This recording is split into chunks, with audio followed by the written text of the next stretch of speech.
Noong una, ang pagbabago ay halos hindi matatawag na pagbabago, isang maliit na bagay lamang na napansin ni Lydia sa mesa sa may bintana, katabi ng lumang pitsel na may kupas na bulaklak na ipininta pa ng kanyang ina noong bata pa sila. Ang supot ng mga susi na dati-rati ay laging nakasabit sa pako malapit sa altar ay naroon na ngayon sa tabi ng tasa ng kape ni Arturo.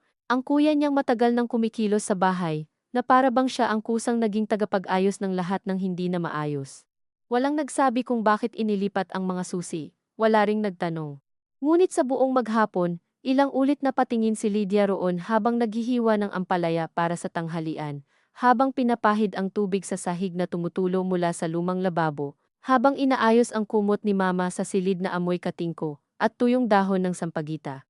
Hindi naman iyon ang unang pagkakataong si Arturo ang humawak ng mga susi. Siya ang madalas magbayad ng amilyar nitong mga nakaraang taon. Siya ang sumasagot sa karpintero kapag may tumutulong bubong. Siya ang nakikipag-usap sa barangay kapag may kailangang pirmahan. Pero iba ang pakiramdam ng araw na iyon, at hindi niya agad masabi kung bakit. Marahil dahil isang linggo pa lamang ang nakalipas mula nang banggitin ni Carmen, ang asawa ni Arturo, sa gitna ng merienda na kailangang ayusin na ang mga papel ng bahay at lupa habang malakas pa ang isip ni na Mama at Papa, saka tumawa ng tila biro lamang iyon. Bagaman hindi tumawa si Mama, at si Papa ay matagal bago ibinaba ang baso ng salabat na parang may iniisip na hindi niya gustong iharap sa mesa. O marahil dahil dumating si Joel, ang bunso nilang kapatid na matagal nang nakatira sa Laguna, bitbit ang dalawang kahon ng biskwit at isang ngiti na may halong pagod at pagmamadalas, at agad niyang sinabi sa sala, sa boses na parang may ibang pader pang kailangang makarinig, na mahirap ang buhay ngayon at kailangang maging praktikal ang lahat.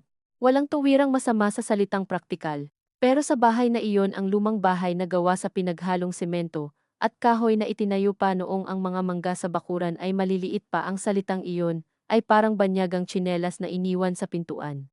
Maaari mong tanggapin, pero hindi mo maikakailang may dumi itong dala mula sa labas. Si Lydia ang nanatili sa bahay ng pinakamatagal sa kanilang magkakapatid, kahit hindi siya talaga nanirahan doon ng tuluyan mula nang mag-asawa siya. Tuwing umaga, dumaraan siya mula sa inuupahan nilang maliit na apartment sa kabilang barangay upang tingnan ang kalagayan ni na Mama at Papa, magluto, maglinis, magbilang ng mga gamot, at kung minsan ay umupo lamang sa tabi ng bintana, kasama si Mama na tila mas gusto na ngayon ang katahimikan kaysa usapan.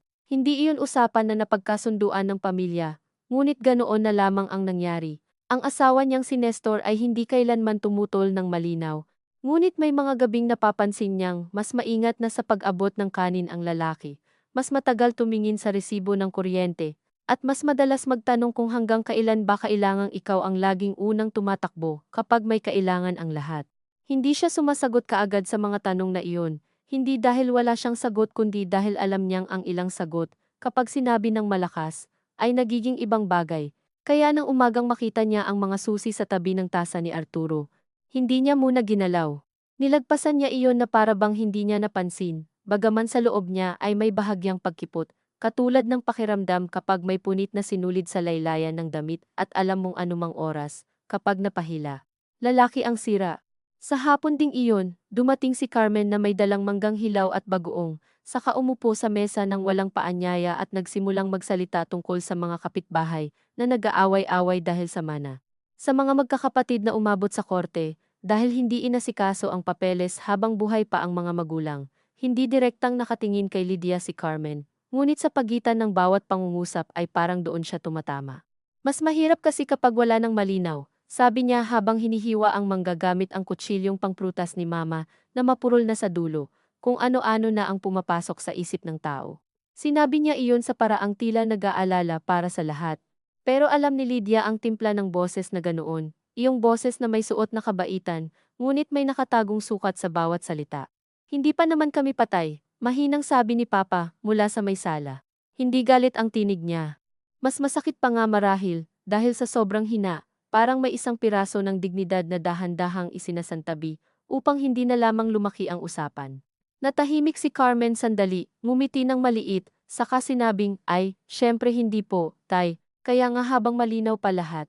Si Mama ay nakatingin lamang sa labas. Noong bata pa si Lydia, tuwing may hindi pagkakasundo sa bahay, si Mama ang unang naglalatag ng bagong paksa, naghahain ng prutas, o nagpapatugtog ng lumang radyo upang lunurin ang tensyon. Ngunit nitong mga huling buwan, napansin niyang may kakaibang pagod sa paraan ng pagtahimik ni Mama. Hindi iyon ang tahimik na pumapagitna, iyon ang tahimik na umaatras. Kinagabihan, habang naghuhugas siya ng pinggan sa kusina, narinig niya sa sala sina Arturo at Joel na nag-uusap ng mababa ngunit hindi sapat ang hina upang hindi niya marinig ang ilang salita: transfer, buwis, pirma, parte, abala. May kung anong pagkahulog sa kanyang sikmura nang marinig niya ang salitang parte, hindi dahil hindi niya alam na darating din doon ang usapan balang araw, kundi dahil tila masyado ng maaga at masyado ring huli. Maaga dahil buhay pa sina Mama at Papa. Huli dahil pakiramdam niya'y matagal na palang may usapan na hindi niya lubos na kasama. Hindi siya lumabas agad, pinatuyo muna niya ang kamay sa tuwalya, saka tumayo sa bukana ng kusina. Ano iyong parte? Tanong niya, hindi matigas, hindi rin malambot, isang simpleng tanong na may pag-asang sapat ang pagiging simple upang hindi na ito palakihin. Si Joel ang unang lumingon. Ang mukha nito, na dati niyang kilalang madaling basahin, ay tila may bagong ugaling itago ang sarili. Wala naman, ate. Sabi nito, pinag-uusapan lang namin kung paano magiging maayos ang lahat. Alam mo naman, para walang gulo sa huli. Ang salitang huli ay kumiskis sa loob ni Lydia. Para sa kanila, anong klaseng huli ba ang sinasabi nila? Ang pagkamatay, ang tuluyang paghina, o ang panahon kung kailan wala ng halaga ang pagtitimpi? Maayos para kanino? Tanong niya bago pa niya napigilan ang sarili. Hindi sumagot si Joel agad. Si Arturo naman ay nagpatong ng siko sa mesa at tumingin sa kanya ng diretsyo. Isang tingin na kilala niya mula pagkabata. Iyon ang tinging ginagamit nito kapag nais nitong gawing praktikal ang isang bagay na alam nitong masakit. Lahat tayo, sabi nito. Lalo na sina Mama at Papa. Hindi mo ba nakikita na nahihirapan na sila sa dami ng asikasuhin? Nais sanang sabihin ni Lydia na siya ang halos araw-araw na naroroon. Siya ang nakakakita kung sino ang nahihirapan at alin ang talagang nagpapabigat. Ngunit may kung anong hiya sa pagsasabi ng sariling ambag sa harap ng pamilya. Parang ipinagbibili mo ang pag-aalaga kung ibibilang mo. Kaya ang nasabi na lamang niya ay, hindi naman sila humihingi. Hindi lahat ng kailangang gawin, hinihingi, sagot ni Carmen mula sa kusina. At noong mga sandaling iyon lamang napansin ni Lydia na naroroon pa pala ito sa likuran niya, nakasandal sa pintuan. Tangan ang platitong pinaglagyan ng mangga. Napakaliit ng ngiti nito, halos wala, ngunit sapat upang maramdaman ni Lydia na hindi lamang pala siya nakikinig sa usapang iyon. Siya rin ay matagal nang pinapakinggan. Kinabukasan, mas maaga siyang dumating sa bahay. Nasa bakuran si Papa, nakaupo sa bangkito sa ilalim ng punong mangga. Tangan ang sirang salamin niyang binubuo ng itim na tape sa gilid. Nasa kandungan niya ang lumang folder na kulay abo, kung saan karaniwang nakatago ang mga resibo ng amilyar, titulo ng lupa sa bukid, at ilang sertipiko na minsan lamang inilalabas kapag may kailangang kopyahin. Bakit nasa inyo po iyan? Tanong ni Lydia. Saka agad napahiya sa tono ng sariling tanong, na para bang may nag-akusa ng hindi pa naririnig ang sagot. Kinuha ko sa aparador, sabi ni Papa. Baka mawala raw, sabi ng kuya mo. Nang sabihin niya ang raw, hindi malinaw kung inuulit lamang niya ang sinabi ni Arturo o may bahid na siya ng pagdududa sa salitang iyon. Umupo si Lydia sa katabing bangkito, tahimik silang tumingin sa bakuran. Sa kabila ng kalsada, may batang nagpapagulong ng luma at baluktot na rim ng bisikleta. At ang tunog ng bakal sa semento ay paulit-ulit na parang paalala na ang ilang bagay, kapag matagal nang ginagamit, ay hindi na gumugulong ng pantay. May gusto po ba kayong sabihin? Maingat niyang tanong, matagal bago sumagot si Papa. Kapag may papel, sabi nito, parang akala ng tao, kaya nang sukatin ang lahat. Hindi niya alam kung iyon ba ang sagot o ang paraan lamang ni Papa para iwasan ang sagot. Hindi naman po kailangang madaliin, bulong ni Lydia. Hindi rin kailangang patagalin, sagot ni Papa, at doon niya naramdaman ang unang malinaw na takot, na baka ang tinitimbang ng ama niya ay hindi na kung dapat pag-usapan ang mana, kundi kung aling paraan ng pag-uusap ang mas mababa ang halagang sisingilin sa kanilang lahat. Nang lumabas si Mama upang tawagin sila para kumain, nakita ni Lydia ang bahagyang panginginig sa kamay nito habang inaayos ang laylayan ng duster. Hindi iyon katandaan lamang, kilala niya ang galaw na iyon. Iyon ang galaw ni Mama kapag may bagay na gusto niyang pigilan, ngunit hindi na niya kayang pangalanan. Sa sumunod na mga araw, naging mas malinaw ang maliliit na pagbabago. Si Arturo ay nagsimulang dumating ng hindi inaabiso. Si Joel ay mas madalas magpadala ng mensahe sa group chat tungkol sa mga documents needed, na para bang may proyekto silang ginagawa at hindi pamilya ang pinag-uusapan. Si Carmen ay nagdala ng photocopy ng listahan ng requirements para sa transfer of title at iniwan iyon sa ibabaw ng ref na parang reseta ng doktor na dapat sundin bago lumala ang kondisyon. Tuwing makikita ni Lydia ang papel na iyon, gusto niya itong itupi at itago sa drawer, hindi dahil akala niyang mawawala ang problema kapag nawala sa paningin kundi dahil may mga bagay na lumalakas kapag binibigyan ng pisikal na anyo. Gayunman, hindi niya ginagawa. May bahagi sa kanya na ayaw magmukhang siya ang umaarte. Siya ang emosyonal, siya ang hindi marunong sa realidad. At may isa pang bahagi na mas mahirap aminin, ang bahagi na alam na darating at darating din ang usapan tungkol sa bahay na iyon at sa lupang katabi nito. At natatakot hindi lamang sa posibilidad na maagaw iyon ng iba, kundi sa posibilidad na, kapag dumating na ang sandali ng paghahati, wala siyang sapat na moral na taas upang sabihin na hindi niya iyon iniisip. Isang gabi, habang naghahain siya ng sinigang sa maliit na mesa ni na Nestor at ng anak nilang si Bea, biglang sinabi ni Nestor nang hindi nakatingin sa kanya, may napag-usapan na naman ba sila? Hindi siya sumagot agad. Si Bea ay abalang-abala sa assignment sa math at walang pakialam sa katahimikan ng mga magulang.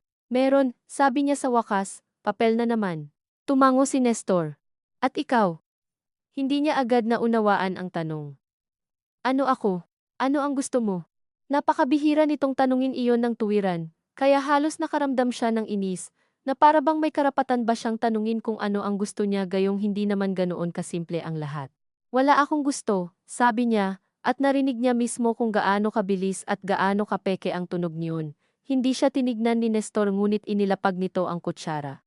Iyan ang problema kapag paulit-ulit mong sinasabi iyan, sabi nito ng mahina. May gusto ka rin. Ayaw mo lang aminin kasi baka magmukha kang masama. Nasaktan siya, hindi lamang dahil maaring tama ito, kundi dahil ayaw niyang manggaling sa iba ang pagkakilala sa sarili niyang kahinaan. Hindi naman dahil gusto kong may mapunta sa akin, sabi niya. Alam ko, sagot ni Nestor, pero hindi rin dahil wala kang pakialam. Pagkatapos niyon ay pareho silang tumahimik. Sa buong gabi, habang pinapatulog niya si Bea, iniisip niya kung anong klaseng tao ba ang gusto niyang maging sa panahong iyon. Ang anak na hindi umaasang may mapupunta sa kanya. Ang kapatid na handang lumaban dahil alam niyang may mali, ang asawang marunong magtakda ng hangganan. Ang ina na dapat isipin din ang magiging kalagayan ng sarili niyang anak. Ang problema, hindi iyon magkakahiwalay na tao. Lahat iyon ay siya rin, at bawat isa ay may hinihila sa ibang direksyon. Ilang araw pa ang lumipas bago nagkaroon ng unang lantad na banggaan, at nang dumating iyon, nagsimula rin sa tila maliit na bagay, isang brown envelope na nakita ni Lydia sa ibabaw ng kama ni na mama at papa. Pumasok siya upang dalhin ang bagong labada at naroon iyon, nakabukas ng bahagya. Hindi niya sana bubuksan, ngunit nakita niyang nakalabas ang isang kopya ng tax declaration at isang papel mula sa notary public. Naramdaman niyang nanglamig ang mga daliri niya bago pa niya hinawakan ang mga dokumento. Hindi pa napipirmahan ang anuman, ngunit may nakalagay ng mga pangalan sa draft, at ang bahay mismo ay tila inilalatag sa direksyong hindi niya inaasahan. Hindi ito simpleng paghahati sa lahat ng magkakapatid. May mungkahi na ilipat muna sa pangalan ni na Arturo at Joel ang pangunahing bahagi ng lote for ease of administration. Saka na lamang umano aayusin ang sa iba sa pamamagitan ng cash equivalent o hiwalay na usapan. Binasa niya iyon ng 3 beses, umaasang mali lamang ang unang basa niya, nang pumasok si mama at makita siya roon. Hindi agad nagalit ang matanda. Mas masakit pa nga dahil nagmukha itong nahuli sa sariling pagod. Tiningnan mo? Tanong nito. Tumango si Lydia. Ano ito, ma? Mahaba ang pagitan bago sumagot si mama. Pinadadala ni Arturo. Para raw hindi na komplikado.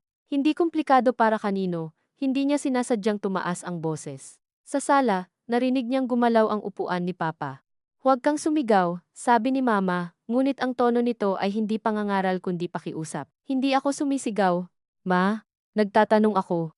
Pareho lang iyon minsan, sabi ni Mama, at saglit niyang naramdaman ang matinding pagkaubos, na para bang kahit ang pagtatanggol sa sarili ay may bayad na rin sa bahay na iyon. Pinag-uusapan pa lang naman, dagdag ni Mama. Wala pang pinal. Bakit hindi ko alam? Tanong ni Lydia. Pagkasabi niya niyon ay saka lamang sumingit ang tunay na sakit, hindi ang dokumento, hindi ang draft, kundi ang pagkakaalam na mayugto ng pag-uusap na naganap nang wala siya. At ang hindi pagsama sa kanya ay hindi aksidente kundi pa siyang marahil ay napakadaling gawin ng iba. Umupo si mama sa gilid ng kama. Ayokong gulo, sabi nito, iyon lang. At ito ang tingin ninyong walang gulo. Napahawak si Lydia sa noo. Gusto niyang bawiin ang talim ng boses niya, ngunit huli na, pumasok si Papa at kinuha ang brown envelope mula sa kamay niya. Hindi pa ito tapos, sabi nito. Kaya huwag mo munang gawing masama ang lahat. Gusto niyang sabihin na hindi siya ang nagpasama, gusto niyang ibato, pabalik na ang pagsisimula pa lamang ng ganitong plano, nang hindi kumpleto ang lahat ng dapat makaalam, ay isa ng uri ng pagtataksil. Ngunit nakita niya ang pagkapagod sa mukha ng ama niya, ang manipis na balat sa panga, ang pamamaga ng daliri sa paa na hindi na nawawala, at bigla siyang napaurong sa sariling galit. May mga sandaling ang kabutihan ay hindi galing sa pagiging tama kundi sa pagpipigil, ngunit may mga sandali rin na ang pagpipigil ay nagiging kasangkapan ng mga taong masanay mamili ng oras. Hindi niya alam kung alin ang umiiral noon. Nang umuwi siya ng gabing iyon, hindi niya kinayang magsalita agad kay Nestor. Umupo lamang siya sa gilid ng kama, at tumitig sa dingding na may maliit na bitak malapit sa kisame. Sa kusina, naghuhugas ng pinggan si Nestor. Naririnig niya ang mga plato, ang agos ng tubig, ang maingat na pag-iwas sa ingay ang uri ng tahimik na ibinibigay ng taong alam na may bagyong dumarating, ngunit hindi alam kung saan hahawak. Maya-maya, lumapit ito at inilapag sa tabi niya ang isang baso ng tubig. May ginawa na ba sila? Tanong nito. Draft pa lang, sabi ni Lydia, pero hindi man lang sinabi sa akin. At sa kapatid mo na asawa, sinabi, hindi niya agad na unawaan. Kay Marites. Tumango si Nestor. Si Marites ang ate nilang pangalawa na matagal nang nasa Cebu kasama ang asawa. Hindi ito madalas umuwi ngunit masipag sa tawag at mensahe. Hindi ko alam, sabi ni Lydia. Alamin mo, sabi ni Nestor. Baka ang iniisip mo, ikaw lang ang nilalagpasan. Hindi iyon sinabi ng may panunulsol, ngunit ng gabing iyon, unang beses niyang naisip na maaaring may mas malawak pang usapan kaysa sa inaakala niya, at mas masakit iyon kaysa sa pagiging hindi nasabihan. Kinabukasan, tinawagan niya si Marites. Nasa trabaho raw ito, ngunit sumagot agad. Pagkatapos ng ilang pangkaraniwang tanong tungkol sa mga magulang at sa anak ni Marites na may school program sa susunod na linggo, diretsahan ng tinanong ni Lydia kung may nabanggit ba sina Arturo at Joel tungkol sa lupa. Matagal bago sumagot ang ate niya. Sapat ang tagal upang makaramdam siya ng panghihina. May sinabi, wika ni Marites sa huli, pero sabi ko, ayokong makialam hanggat wala pa namang final. Kailan pa? Tanong ni Lydia.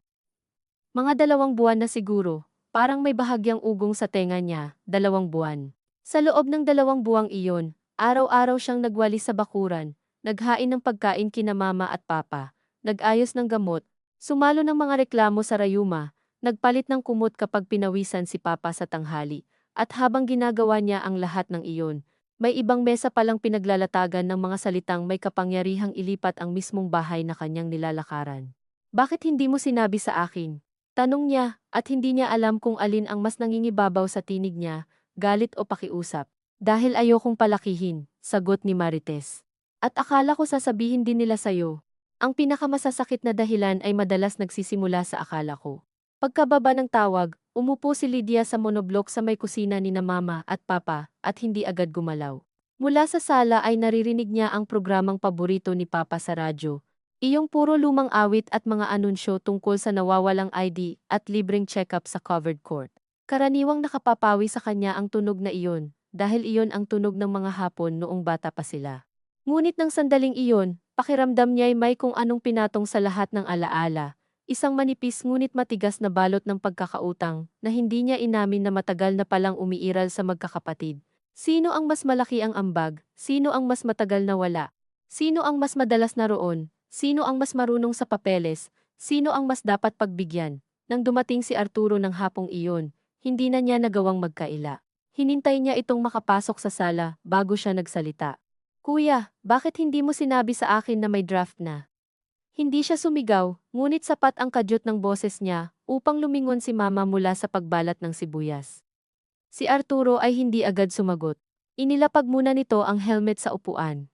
Saka tumingin sa kanya ng tahimik, kasi draft pa lang nga, sabi nito sa huli, hindi naman iyan ang final, pero may pangalan na. Kaya nga pinag-uusapan pa. Hindi ba dapat bago nagkaroon ng pangalan, pinag-uusapan muna? Saglit na tumigas ang mukha ni Arturo. Lydia, wag mong paikutin. Ang gusto lang naman namin, mapadali. Mapadali para sa inyo, sabi niya. At ano ang para sa'yo? Tanong ni Arturo. At iyon ang unang pagkakataong tuwirang lumabas ang bagay na kanina pa umiikot sa ilalim ng lahat. Hindi niya agad nasagot. Nakatingin sa kanya si Mama, si Papa, maging si Carmen na kararating pa lamang sa pintuan. Hindi ito tungkol sa gusto kong makuha, sabi niya sa wakas. Tungkol ito sa hindi pagiging patas. Pareho lang minsan, malamig na sabi ni Carmen. Kapag usapang lupa, lahat biglang patas ang hanap. At kapag usapang pag-aalaga, balik ni Lydia bago pa niya napigil ang sarili. Pagkasabi niya noon, agad din siyang napahiya, ayaw niya ng ganoong baraha. Ayaw niyang ipangpantay ang mga araw ng pagbabantay sa higaan ni Papa sa mga metro kuadrado ng lupa. Ngunit nang kumislap ang mukha ni Arturo sa pagitan ng galit at pagkasugat, naunawaan niyang huli na, kung iyan ang gusto mong palabasin, sabi nito, parang wala rin naman kaming ginawa. Hindi iyan ang sabi ko. Pero iyan ang ibig mong sabihin. Pumasok sa pagitan nila si Papa, hindi pisikal kundi sa boses. Tama na, hindi iyon malakas, ngunit sapat upang tumigil ang lahat. Buhay pa kami ng nanay mo, huwag ninyo kaming unahan. Walang umimik. Sa kung anong dahilan, ang lalong bumigat ay hindi ang saway kundi ang salitang unahan. Parang biglang naging karera ang isang bagay na ilang taon nilang kunwaring ipinagpapaliban dahil sa paggalang. Kinagabihan, nag-text si Joel sa group chat na huwag daw sanang padalos-dalos ang emosyon dahil masisira lamang ang usapan. Nag-reply si Marites ng kalma lang tayo, at si Carmen ay naglagay ng thumbs up na parabang opisyal na ang pagiging mahinahon kahit walang naayos. Hindi nag-reply si Lydia, tiningnan lamang niya ang screen hanggang sa kusang magdilim iyon. Sa sumunod na mga araw, tila bumalik sa normal ang lahat sa ibabaw. Nariyan pa rin ang pagwawalis, paglalaba, pag-inom ng gamot, pagdating ng pandesal tuwing umaga. Nariyan pa rin ang boses ni Mama na nagtatanong kung kumain na ba si Bea, ang reklamo ni Papa sa presyo ng galunggong, ang mga dahon ng mangga sa bakuran na kahit paulit-ulit walisin ay may nalalaglag pa rin. Ngunit sa ilalim ng mga iyon ay may bago ng lamat sa pagtingin ni Lydia sa bahay. Sa bawat silid ay may dagdag na tanong, ito ba ang kwartong gustong mapasa kanila? Ito ba ang pader na kailangang pirmahan ng tahimik? Ito ba ang hagdan na bababalikan pa rin ba niya kung hindi na siya malayang pumasok? Minsan nahuhuli niya ang sarili na binibilang ang mga bagay na dati hindi niya binibilang. Ilang beses dumalaw si Arturo sa isang linggo. Gaano katagal tumatagal si Joel kapag umuuwi? Gaano kadalas banggitin ni Carmen ang salitang legal? Gaano kadalas umiwas si Mama sa direktang sagot? At dahil alam niyang hindi ito maganda, lalo niyang kinamumuhian ang sariling nagbibilang. Isang hapon, habang pinupunasan niya ang ibabaw ng aparador sa silid ni na Mama at Papa, may nahulog na maliit na kahon ng lumang litrato. Kumalat sa sahig ang ilang kupas na larawan si Papa, na bata pa at payat na payat habang may pinapasan na kahoy, si Mama na nakaterno sa pista. Silang magkakapatid na magkakadikit sa harap ng bahay, noong hindi pa nasisimento ang harapan. Kinuha ni Lydia ang isang larawang kuha sa bakuran, nakaupo si Arturo sa mababang sanga ng mangga, si Marites ay may hawak na manika, si Joel ay nakaamba ang kamay sa balikat niya, at siya, si Lydia, ay nakatingin sa kamera na parang hindi pa marunong magtiwala na mananatili ang mga bagay kapag naitabi na sa larawan. Napaupo siya sa sahig, walang biglang aral o liwanag na dumating. Ang dumating lamang ay isang simpleng pagkaunawa na kahit sa mga panahong iyon, marahil ay may mga hati-hati na palang hindi nakikita, kung sino ang paborito, kung sino ang palaging sumusunod, kung sino ang mas gustong umalis, kung sino ang inaasahang babalik. Ang mana ay hindi nagsisimula sa titulo. Minsan nagsisimula ito sa ugali ng isang pamilya na huwag pangalanan ang hindi patas hanggat kaya pa itong tiisin. Nang marinig niyang paparating si Mama, dali-dali niyang ibinalik ang mga litrato sa kahon. Ngunit nakita pa rin nito ang isa sa kanyang mga kamay na nanginginig. Ano iyan? Tanong ni Mama. Wala po, sabi niya, saka ngumiti ng mahina. Nilapitan siya ni Mama at umupo sa kama, mabagal at maingat. Pagod ka na, sabi nito. Hindi iyon tanong. Umiling si Lydia, ngunit hindi kumbinsido ang sariling katawan sa pagsisinungaling na iyon. Matagal silang tahimik, pagkatapos ay nagsalita si Mama nang hindi tumitingin sa kanya. Alam mo, may mga bagay na hindi ko rin alam kung paano hahawakan. Noon lamang napansin ni Lydia ang pagkapudpod ng laylayan ng duster ni Mama, ang tinaing paulit-ulit na tila ilang beses nang nasira at inayos. Kapag sinunod ko ang isa, magtatampo ang iba. Kapag pinigil ko, sasabihing pinatagal ko ang gulo. Kapag wala akong gawin, sasabihing mahina ako. Gusto niyang lumapit at isandal ang ulo sa balikat ng ina, gaya ng ginagawa niya noong bata pa siya, tuwing may bagyo, at nanginginig ang bubong. Ngunit may kung anong distansiya na hindi nalilikha ng layo, kundi ng mga salitang hindi napagkasunduan. Pero ma, sabi niya, halos pabulong, bakit parang ang dali para sa kanila na magdesisyon nang wala ako? Hindi agad sumagot si mama. Nang magsalita ito, napakahina, siguro dahil alam nilang ikaw ang pinakahuling papayag na magalit. Nasaktan siya sa katotohanang iyon, dahil may bahagi sa kanyang alam na totoo. Ang mga taong sanay magtanim ng pasya sa pagitan ng katahimikan, ay marunong pumili kung sino ang unang lalampasan. Mula sa kusina ay narinig nila ang tunog ng gate. Marahil si Arturo na naman, o si Joel, o si Carmen. Hindi na tumayo agad si Lydia. Nanatili lamang siya sa tabi ng kama. Hawak ang isa sa mga lumang litrato na hindi niya namalayang hindi pa pala niya na ibabalik sa kahon. At sa sandaling iyon ay hindi pa niya alam kung anong mas matimbang sa dibdib niya, ang takot na mawala sa kanya ang bahay na iyon, o ang mas tahimik na takot na bago pa man tuluyang mabago ang pangalan sa mga papel, may mga bahagi na sa kanila na matagal nang naipasa sa ibang kamay nang walang nagsasabi sa kanya kung kailan nagsimula. Ang susunod na katahimikan, hindi sa pag-alis ng kung sino man sa may gate, kundi sa hindi niya pagtayo agad, na para bang kung mananatili siyang nakaupo sa gilid ng kama, hawak ang lumang litrato na may bahagyang kupas na mga mukha. Maipagpapaliban niya kahit kaunti ang pagbukas muli ng araw sa iisang usaping paulit-ulit. Nang nagpapalit lamang ng anyo, ngunit hindi ng bigat, si mama ang unang tumayo. Hindi nito hinanap sa kanya ang larawan. Hindi rin nagtanong kung bakit parang namumula ang mga mata niya. Lumabas lamang ito na may maingat na hakbang, at sa paraan ng paghawak nito sa pinto ay alam ni Lydia na muling ihahanda ng ina niya ang sariling maging pagitan, hindi tagapamagitan sa totoong diwa, kundi iyong uri ng tao na pumapagitna sa pag-asang mabawasan ang banggaan kahit siya ang unang nauubos. Mula sa silid ay narinig ni Lydia ang boses ni Carmen, magaan at parang may handang iabot, saka ang mas mababang boses ni Arturo na tila may pinipigilang inis o pagod.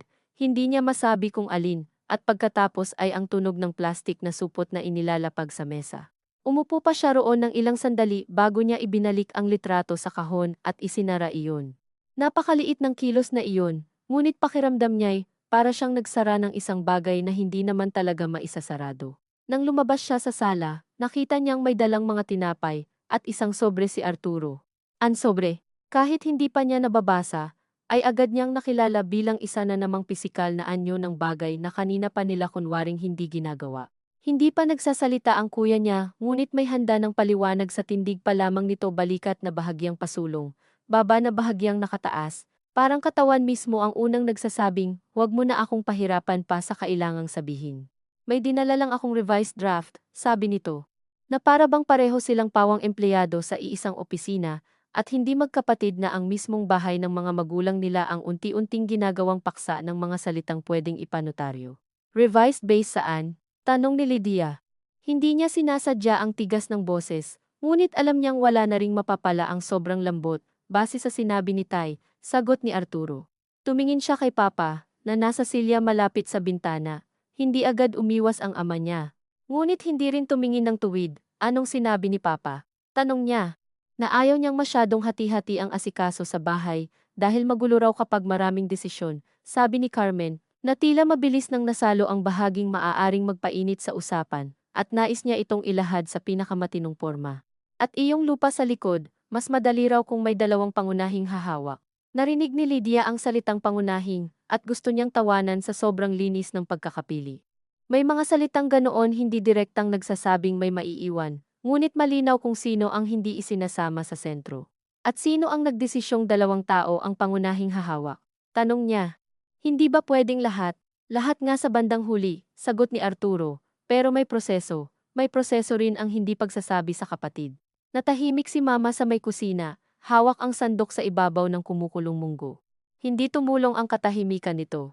Lalong naramdaman ni Lydia kung gaano nakadalas ang mga sandaling lahat ay naghihintay na lamang kung sino ang unang susuko sa pagiging makatuwiran. Hindi ko intensyong ilihim, sabi ni Arturo sa wakas, at halos iyon ang pinakamahirap paniwalaan, hindi dahil imposibleng totoo, kundi dahil kahit totoo pa iyon, wala na ring gaanong kaibahan sa epekto. Gusto lang naming may maipakita bago makipag-usap ng buo, para hindi puro emosyon. Muntik na niyang tanungin kung ano ang tawag sa pakiramdam ng isang taong pinaghahandaan nang wala siya kung hindi emosyon din ng ibang anyo. Ngunit bago pa siya makasagot, nagsalita si Papa. Umupo muna kayong lahat. Hindi malakas ang boses nito, ngunit iba ang kalidad. Hindi iyon pakiusap. Dahan-dahang umupo silang lahat sa sala, na biglang nagmukhang mas maliit kaysa dati, marahil dahil sa dami ng bagay na hindi kasya sa pagitan ng mga upuan. Nasa gilid si Mama, si Carmen ay bahagyang nakasandal kay Arturo, si Lydia ay sa tapat, at si Papa sa gitna ng linya ng paningin nilang lahat na parang hindi sinasadya, ngunit hindi rin basta pagkakataon. Ayoko ng ingay, sabi ni Papa. Ayoko rin ng mga papel na iyan na para bang minamadali ninyo akong mag-isip dahil lang matanda na ako. Saglit na namutla si Arturo. Tay, hindi naman ganoon, pakinggan mo muna ako. Tumigil ito. Pero, dagdag ni Papa, at dito dahan-dahang bumaling ang tingin niya kay Lydia. Ayoko rin namang umabot sa puntong wala na akong lakas magdesisyon at kayong lahat na ang maghihilahan. Sa salitang hihilahan, may kakaibang panghihina sa loob ni Lydia. Hindi dahil bago ang ideya kundi dahil unang beses niya itong narinig sa bibig ng ama niya, na dati laging nagkukunwaring may kakayahan pa silang manatiling iisang pamilya sa harap ng mga bagay na malinaw nang sumusukat sa bawat isa sa kanila. Kaya gusto ko, patuloy ni Papa, na sa linggo, nandito lahat. Pati si Marites kung kaya, mag-usap ng harapan, walang draft na ipapapirma agad, walang notaryo, mag-uusap muna, walang agad na tumutol, sa panlabas, halos mukhang maayos ang pasya. Ngunit sa loob ni Lydia ay may halong ginhawa at pangamba. Ginhawa dahil sa wakas ay may sandaling hindi na siya basta maungusan, pangamba dahil ang mga usapan na tahimik nang gumagalaw sa ilalim sa loob ng 2 buwan ay hindi basta nawawala dahil lamang ipinagpaliban sa linggo. Ang totoo, kung minsan ay mas tumitigas pa ang isang bagay habang naghihintay, nang umalis sina Arturo at Carmen, bitbit pa rin nila ang sobre. Hindi niya alam kung dapat ba siyang makaramdam ng panalo sa maliit na pangyayaring iyon, hindi niya naramdaman. Ang naramdaman niya ay parang may inilagay na mangkok ng tubig sa gitna ng mesa, at lahat ay pinagbawalang gumalaw ng bigla sa takot na matapon. Kinagabihan, nang ikwento niya kay Nestor ang napagdesisyunan, tumango lamang ito habang naghihimay ng tuyo para sa hapunan. Mabuti na rin at harapan, sabi nito, hindi ibig sabihin yan, patas na agad, sagot ni Lydia. Hindi, sabi ni Nestor. Pero mas mahirap ng magkaila. Hindi niya alam kung nakagagaan ba o nakabibigat ang linyang iyon. Sa mga sumunod na araw bago maglinggo, tila nagkaroon ng kakaibang kalinisan sa bahay ni na Mama at Papa. Si Mama ay paulit-ulit nagwalis sa sala, kahit halos wala ng alikabok. Si Papa ay ilang beses nagbukas at nagsara ng lumang aparador na kinalalagyan ng mga folder. Si Arturo ay tumawag minsan upang tiyaking makakarating si Marites. Si Joel ay nagpadala ng mensaheng baka tanghali na siya makadating mula Laguna. At si Lydia, sa gitna ng lahat ng ordinaryong gawain, ay napansin ang sarili na nag-iipon ng mga maliliit na alaala na para bang baka kailanganin niyang dalhin ang mga iyon bilang ebidensya ng isang bagay na hindi naman pwedeng patunayan sa papel. Kung sino ang tunay na malapit sa bahay, kung sino ang nakakaalam kung saan tumutulo ang bubong kapag malakas ang ulan sa habagat, kung sino ang may kabisado kung aling bintana ang kailangang tulakan muna pataas bago maisara. Kung sino ang unang tinatawag ni Mama kapag naiipit ang likod niya sa banyo, naiinis siya sa sarili sa pagbibilang ng ganoon, parang unti-unti siyang ginagawang taong ayaw niyang maging. Ngunit sa bawat pagtatangka niyang huwag isipin iyon, may kapalit namang takot, na kapag hindi niya kinilala ang mga bagay na iyon sa loob man lang niya, baka tuluyan na ngang maging magaan para sa iba na isipin na pare-pareho lamang silang lahat ng ambag at paglayo. 2 gabi bago ang usapan, tumawag si Marites. Maingay sa background, marahil nasa kusina ito ng bahay nila sa Cebu. Makakarating ako ng Sabado ng gabi, sabi nito, ayoko rin namang sa tawag lang. Hindi agad sumagot si Lydia.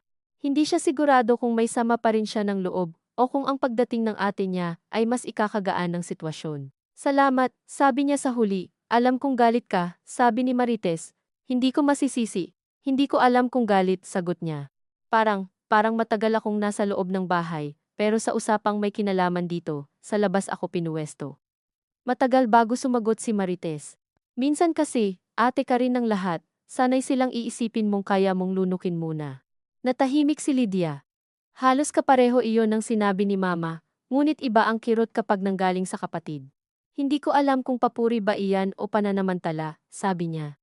Narinig niyang huminga ng malalim si Marites. Minsan parehong totoo.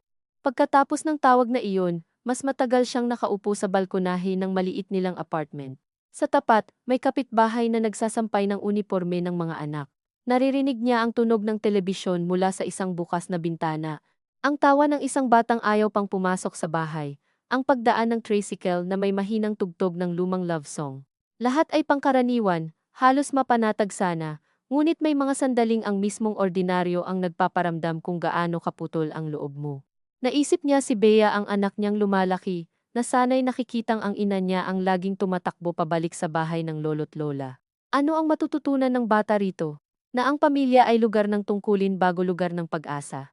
Na ang kabutihan ay palaging may kahalong panganib na malaktawan ka. O baka mas masahol, na ang lahat ng pag-aalaga ay lihim ding may hinihintay na kapalit kahit pilit itinatanggi ng may gawa.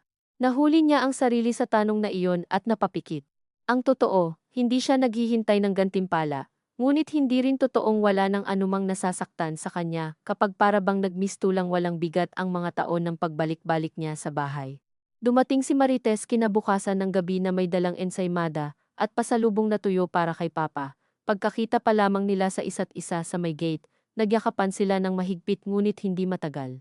Sa mga pamilyang katulad nila, hindi likas ang sobrang haba ng lambing kapag may problemang nakabitin, parang masyadong maraming maaaring tumulok kapag hindi agad bumitaw. Sa loob ng bahay, naging maingat ang lahat, si Marites ay mas madaldal kaysa karaniwan sa hapunan. Tila sinisikap tabunan ang tensyon sa mga kwento tungkol sa flight, sa apo niyang pasaway, sa traffic sa Mactan. Nakisabay si Mama sa mga tanong, si Papa ay ngumiti ng ilang beses, at si Lydia ay nagkunwaring sapat na ang simpleng paglalagay ng sabaw sa mangkok upang tawagin iyon na normal. Ngunit may mga katahimikang hindi kayang tabunan ng kahit gaano karaming kwento, at naramdaman niya iyon nang biglang tumahimik si Marites pagkatabi kay Arturo sa sala matapos kumain. Hindi pa sila nag-uusap tungkol sa lupa. Ngunit ang paraan ng pagtayo nilang magkakalapit sa iisang silid ay para na ring rehearsal ng masakit na eksenang matagal nang alam ng lahat. Hindi nakatulog ng maayos si Lydia ng gabing iyon. Nasa banig sa kabilang kuwarto si Marites, si Mama at Papa sa kanilang silid, at sa pagitan ng madaling araw na katahimikan, at malalabong hilik ni Papa, ay paulit-ulit niyang naririnig sa isip ang iba't ibang maaaring sabihin kinabukasan. Mga bersyon ni Arturo, na mahinahon ngunit matigas, ni Joel na praktikal, at may kunwaring neutralidad, ni Carmen na may mapagkalingang boses, ngunit laging may tamang puwang para sa interes nila, ni Marites na posibleng maging tagapantay, ngunit maaari ring mapagod at sumama sa mas madaling daloy. Naalala niya tuloy ang mga panahong mas bata pa sila, kapag pista sa baryo at sabay-sabay silang naghahanda ng ihahain. Si Arturo ang laging inuutusang bumili ng yelo, si Marites ang marunong magtali ng palamuti, si Joel ang pinakabatang gustong laging mauna sa paghigop ng sabaw, at siya ang nakatoka sa maliliit na trabahong hindi kapansin-pansin, ngunit kailangang may gumawa pagpupunas ng mesa, pag-aabot ng plato, pagtingin kung may kulang pa. Noon, hindi naman iyon mabigat. Ngayon lamang niya naisip kung paanong ang mga papel sa loob ng isang pamilya ay dahan-dahang tumitigas habang tumatanda ang lahat hanggang isang araw. Kahit walang nagsasabing iyon na ang takdang posisyon mo, doon ka na lang halos automatikong nahahanap ng iba. Kinabukasan, matapos ang maagang misa ni Mama at Papa na hindi na nila pinilit salihan ng lahat, nagsimula rin sa wakas ang usapang ilang araw nang umiikot sa paligid ng bahay. Walang espesyal na ritual, walang formal na pagbubukas. Pagkatapos lamang ng tanghalian, nang mailigpit ang pinggan at mapatay ang telebisyon sa sala, nagsabi si Papa nang umupo na tayo. Nasa isang hanay ng plastik at kahoy na upuan ang magkakapatid, habang si Carmen ay bahagyang nasa likuran ni Arturo. Hindi naman tahasang kasama, ngunit malinaw na naroroon bilang bahagi ng timbang sa bawat pangungusap ng asawa niya. Ayoko ng sigawan, sabi agad ni Papa, at ayoko rin ng mga salitang sisira na hindi na mababawi. Tumango silang lahat, bagaman alam ni Lydia kung gaano kadaling tumango sa mga paunang bilin na iyan, at kung gaano kahirap panatilihin kapag unti-unting lumalabas ang ugat ng bawat tao. Si Arturo ang unang nagsalita, marahil dahil sanay na siya sa anyo ng mga pulong na may dapat ilahad. Ipinaliwanag nito na ang bahay at ang pangunahing lote ay mahirap umanong i-manage kung hahatiin ng hahatiin sa pangalan ng lahat, lalo na kung may mga nakatira sa malayo. Mas mabuti raw na may dalawang hahawak sa legal administration, habang malinaw pa ang isip ni na mama at papa, at masisiguro naman daw ang equitable consideration para sa iba kapag dumating ang tamang panahon. Kahit may ilang salitang Ingles na iningatan ng ayos, ang laman ay malinaw, may sentro at may palibot. Si Joel ang sumunod, sa paborito nitong tono na para bang pinipilit manatiling nasa gitna. Hindi raw niya hinahanap ang mas malaking bahagi, ngunit ayaw lang daw niyang umabot sa korte balang araw. Mas magastos, mas masakit, mas nakakahiya.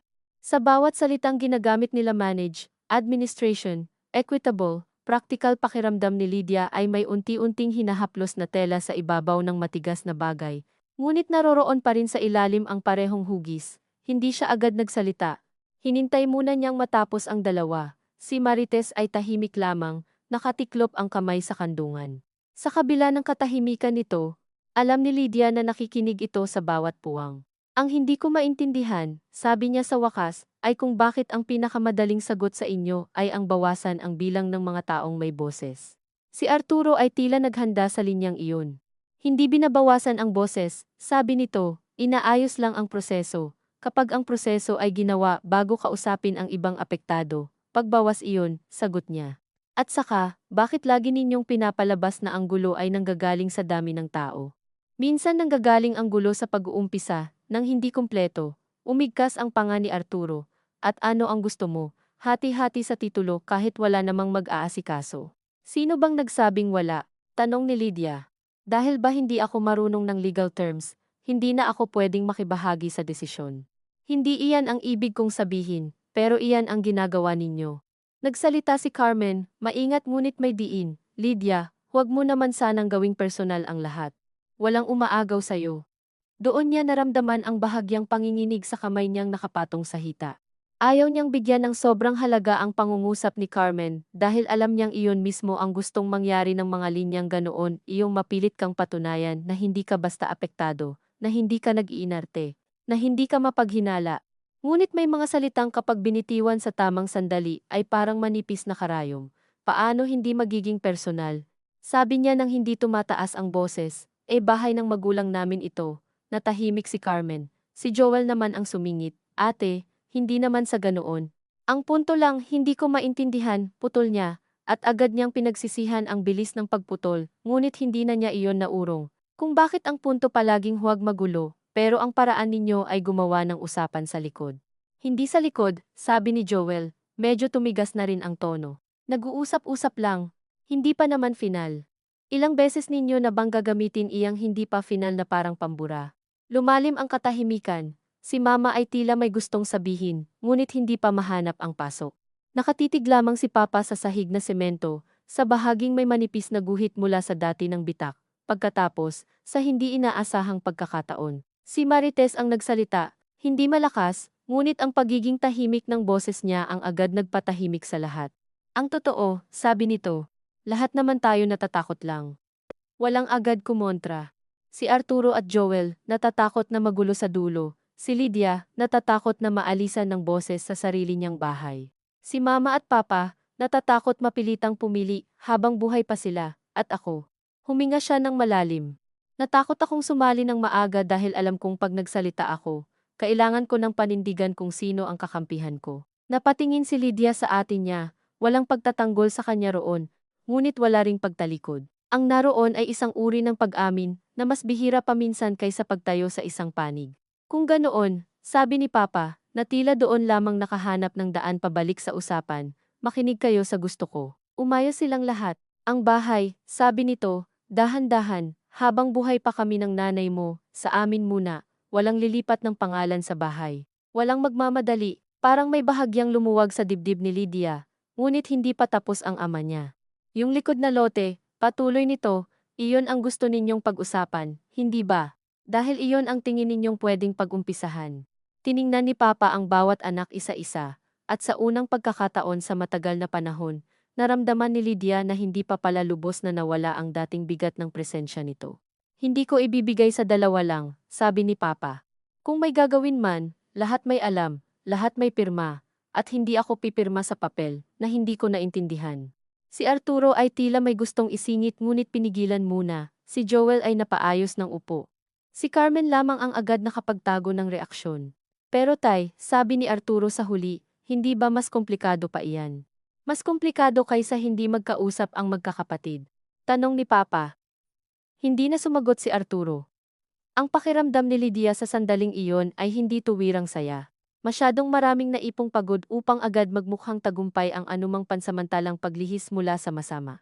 Ngunit may naiba, hindi dahil nalutas ang usapan, kundi dahil sa wakas ay may malinaw na nasabi si Papa na hindi na pwedeng ihanay lamang sa mga palusot o interpretasyon. Pagkatapos noon, muling sumikip ang usapan sa mas detalyadong antas, paano ang gastos sa amilyar? Paano kung kailanganin ng paggawa ang bubong? Paano kung isa sa kanila ang mga ilangan ng pera? Paano ang likod na lote kung may gustong magsangla? Sa bawat tanong ay may bagong pag-iingat, at sa bawat pag-iingat ay may sumisingit na luma ng hinanakit, na matagal lang naitago dahil walang pakinabang ilabas, noong wala pang malinaw na kailangang paghatian. Napansin ni Lydia kung paanong si Arturo, sa bawat depensa nito, ay palaging bumabalik sa naging ambag niya sa mga bayarin at pag-aasikaso. Totoo naman ang marami roon. Napansin din niya kung paanong si Joel ay halos hindi binabanggit ang sariling kakulangan ng pagdalaw.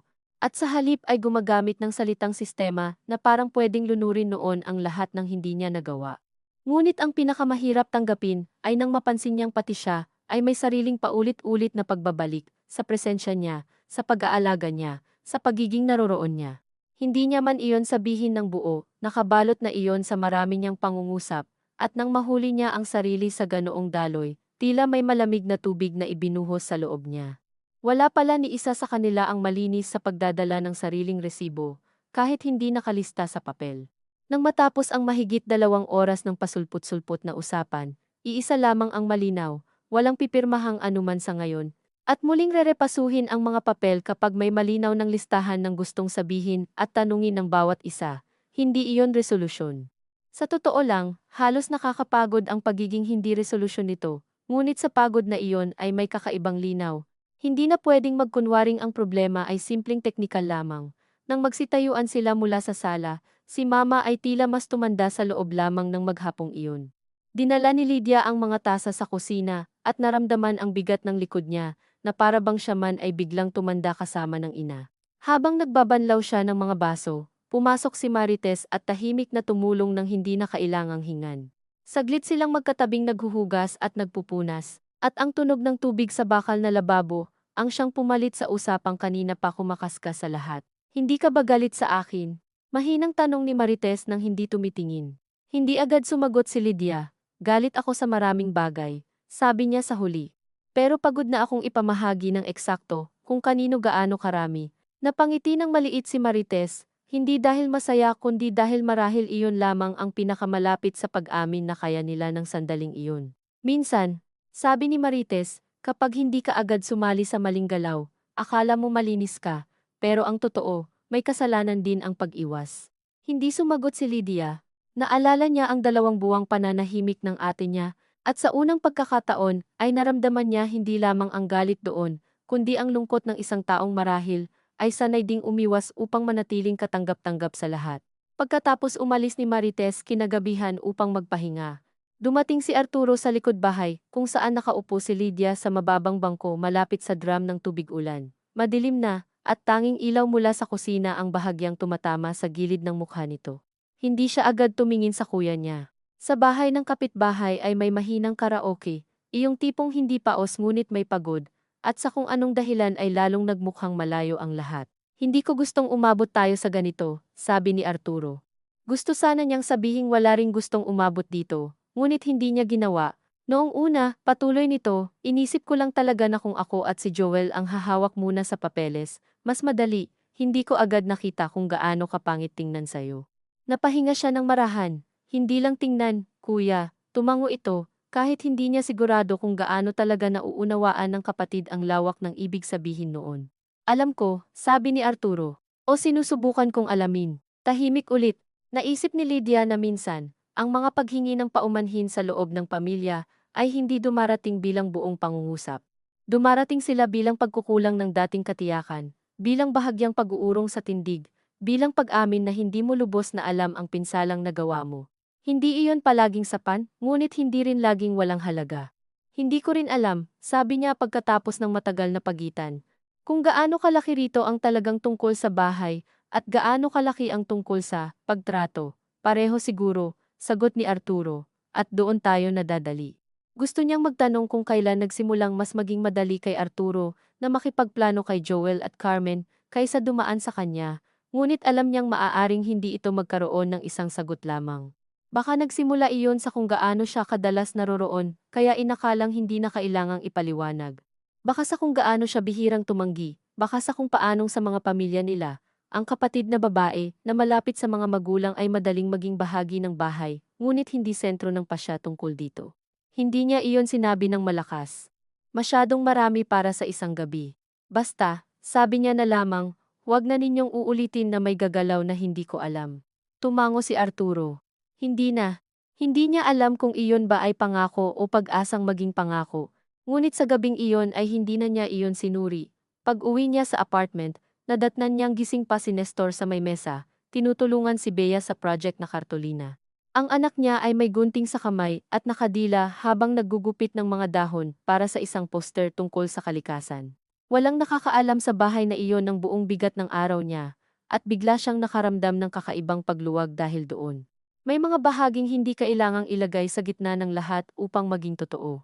Tiningnan siya ni Nestor, isang mabilis ngunit sapat na tingin na humihingi ng ulat ng hindi nang uusisa. Walang pirmahan, sabi ni Lydia, pero wala ring ayos. Tumango si Nestor at inilapit sa kanya ang isang upuan. Umupo siya at nagsimulang tumulong kay Bea sa pagdidikit ng mga ginupit na dahon sa asul na kartolina. Habang pinipisil niya ang gilid ng pandikit, napansin niyang nanginginig pa ng kaunti ang daliri niya. Hindi iyon napansin ni Bea. O kung napansin man ay hindi ito binigyan ng pangalan. Mama, pantay ba ito? Tanong ng bata, hawak ang isang papel na punong halos tama ang pagkakagupit, ngunit may isang gilid na bahagyang tabingi. Tinitigan iyon ni Lydia ng mas matagal kaysa dapat. Hindi masyado, sabi niya sa wakas, saka maingat na inayos ang pagkakadikit. Ngunit kahit na itama niya ang papel sa poster, alam niyang may ibang mga bagay na kapag bahagyang naitabingi na. Hindi mo na maibabalik sa dating pwesto nang hindi makikita ang bakas ng unang pagkakamali. Kinabukasan, paggising niya, may mensahe si Mama, maaga ka ba, may gusto akong kausapin. Napatingin siya sa oras, hindi pa alas 7. Karaniwang hindi nagte-text si Mama ng ganoong kaaga, maliban kung may kailangang ipabili o may hindi maabot sa aparador, agad siyang napabangon. Sa daan papunta sa lumang bahay, dumaraan ang umagang karaniwan may nagtitinda ng lugaw sa kanto. May mga batang nakauniporme at may mga tsuper ng tricycle na nagkukumpulan sa tindahan ng kape. Ngunit sa loob niya, may kakaibang pakiramdam na hindi pa takot at hindi pa rin pag-asa. Mas malapit ito sa kabangdala ng isang pinto na akala mo'y dati mo nang alam ang likod ngunit maaaring may bahagyang nabago sa loob habang wala ka. Pagdating niya, nakita niyang mag-isa si Mama sa sala. Nasa mesa ang lumang kahon ng mga susi, ang kulay abong folder, at isang maliit na tela na pinaggugulungang dati ng mga barya para sa palengke. Umupo ka, sabi ni Mama. Umupo si Lydia sa tapat, at sa paraan ng pagharap ng ina niya sa mesa, ay alam niyang hindi ito simpleng pag-uutos ng bibili sa tindahan o ipapaabot na gamot. Hindi ako nakatulog, sabi ni Mama, kasi iniisip ko kung ano ba talaga ang gusto kong mangyari, hindi iyong ano ang pinakamadaling sabihin. Walang sumingit si Lydia. Itong bahay, patuloy ni Mama, hinahaplos ang kahon ng susi. Hindi lang naman lupa at pader, pero huwag din tayong magpanggap na dahil may alaala, wala nang usapang pera rito, meron, at doon kayo lahat na susubok. Huminga ito ng malalim. Ayoko pang ilipat ang bahay, iyon ang malinaw sa akin, pero ayoko ring ang tingin ninyo, kapag wala kaming ginawa ng papa mo ngayon, kayo-kayo na lang ang sasalo sa gulo. Tumingin ito sa kanya ng tuwid, at sa unang pagkakataon sa maraming linggo. Hindi umatras ang mga mata nito mula sa mahirap na bahagi ng usapan. Gusto kong samahan mo ako sa abogado, hindi para pumirma agad, para lang maintindihan ko ng maayos ang pwedeng gawin. May humigpit sa dibdib ni Lydia. Ang unang pumasok sa isip niya ay hindi tuwirang ginhawa. Ang unang pumasok ay pag-aalinlangan bakit siya, at hindi si Arturo na sanay sa mga papeles. Pagkatapos niyon, halos kasunod lang, ay ang mas lihim na tanong, kapag sumama siya, ibig bang sabihin ay siya na ngayon ang mapapagitna sa panibagong anyo ng samaan ng loob? Ako, tanong niya, halos hindi marinig, ikaw, sabi ni Mama. Dahil sa inyong lahat, ikaw ang hindi agad nagtutulak kapag natatakot. At kailangan ko ngayon ng taong hindi ako itutulak. Naramdaman ni Lydia ang kakaibang kirot ng linyang iyon. Hindi iyon buong papuri. May laman din iyong pag-amin kung bakit nga ba siya madaling nalalampasan. Dahil ang hindi agad nagtutulak ay madalas akala ng iba ay hindi kailangang isali sa direksyon. Ngunit ngayon, sa pagitan ng sakit at tiwalang nakapaloob sa sinabi ni Mama, wala siyang mahanap na sagot na hindi agad bibigat sa isa sa kanila. Narinig niya mula sa silid ang pag-ubo ni Papa, ang lumang ubo na hindi naman nakakatakot ngunit laging nagpapaalala ng edad. Nasa mesa pa rin ang kahon ng mga susi, nakabukas ng bahagya, at sa loob nito ay kumikislap ang malamlam na bakal ng susi sa harapang pinto, sa gate, sa lumang cabinet, hindi iyon agad inabot ni Lydia. Tinitigan lamang niya ang mga iyon habang unti-unting dumarami sa isip niya ang mga susunod na araw ang pagpunta sa abogado, ang kailangang ipaliwanag sa mga kapatid, ang panibagong uri ng hinalang maaaring ilagay sa kanya ng desisyong hindi naman siya ang humiling. Sa labas, may tumawag ng taho sa kalsada.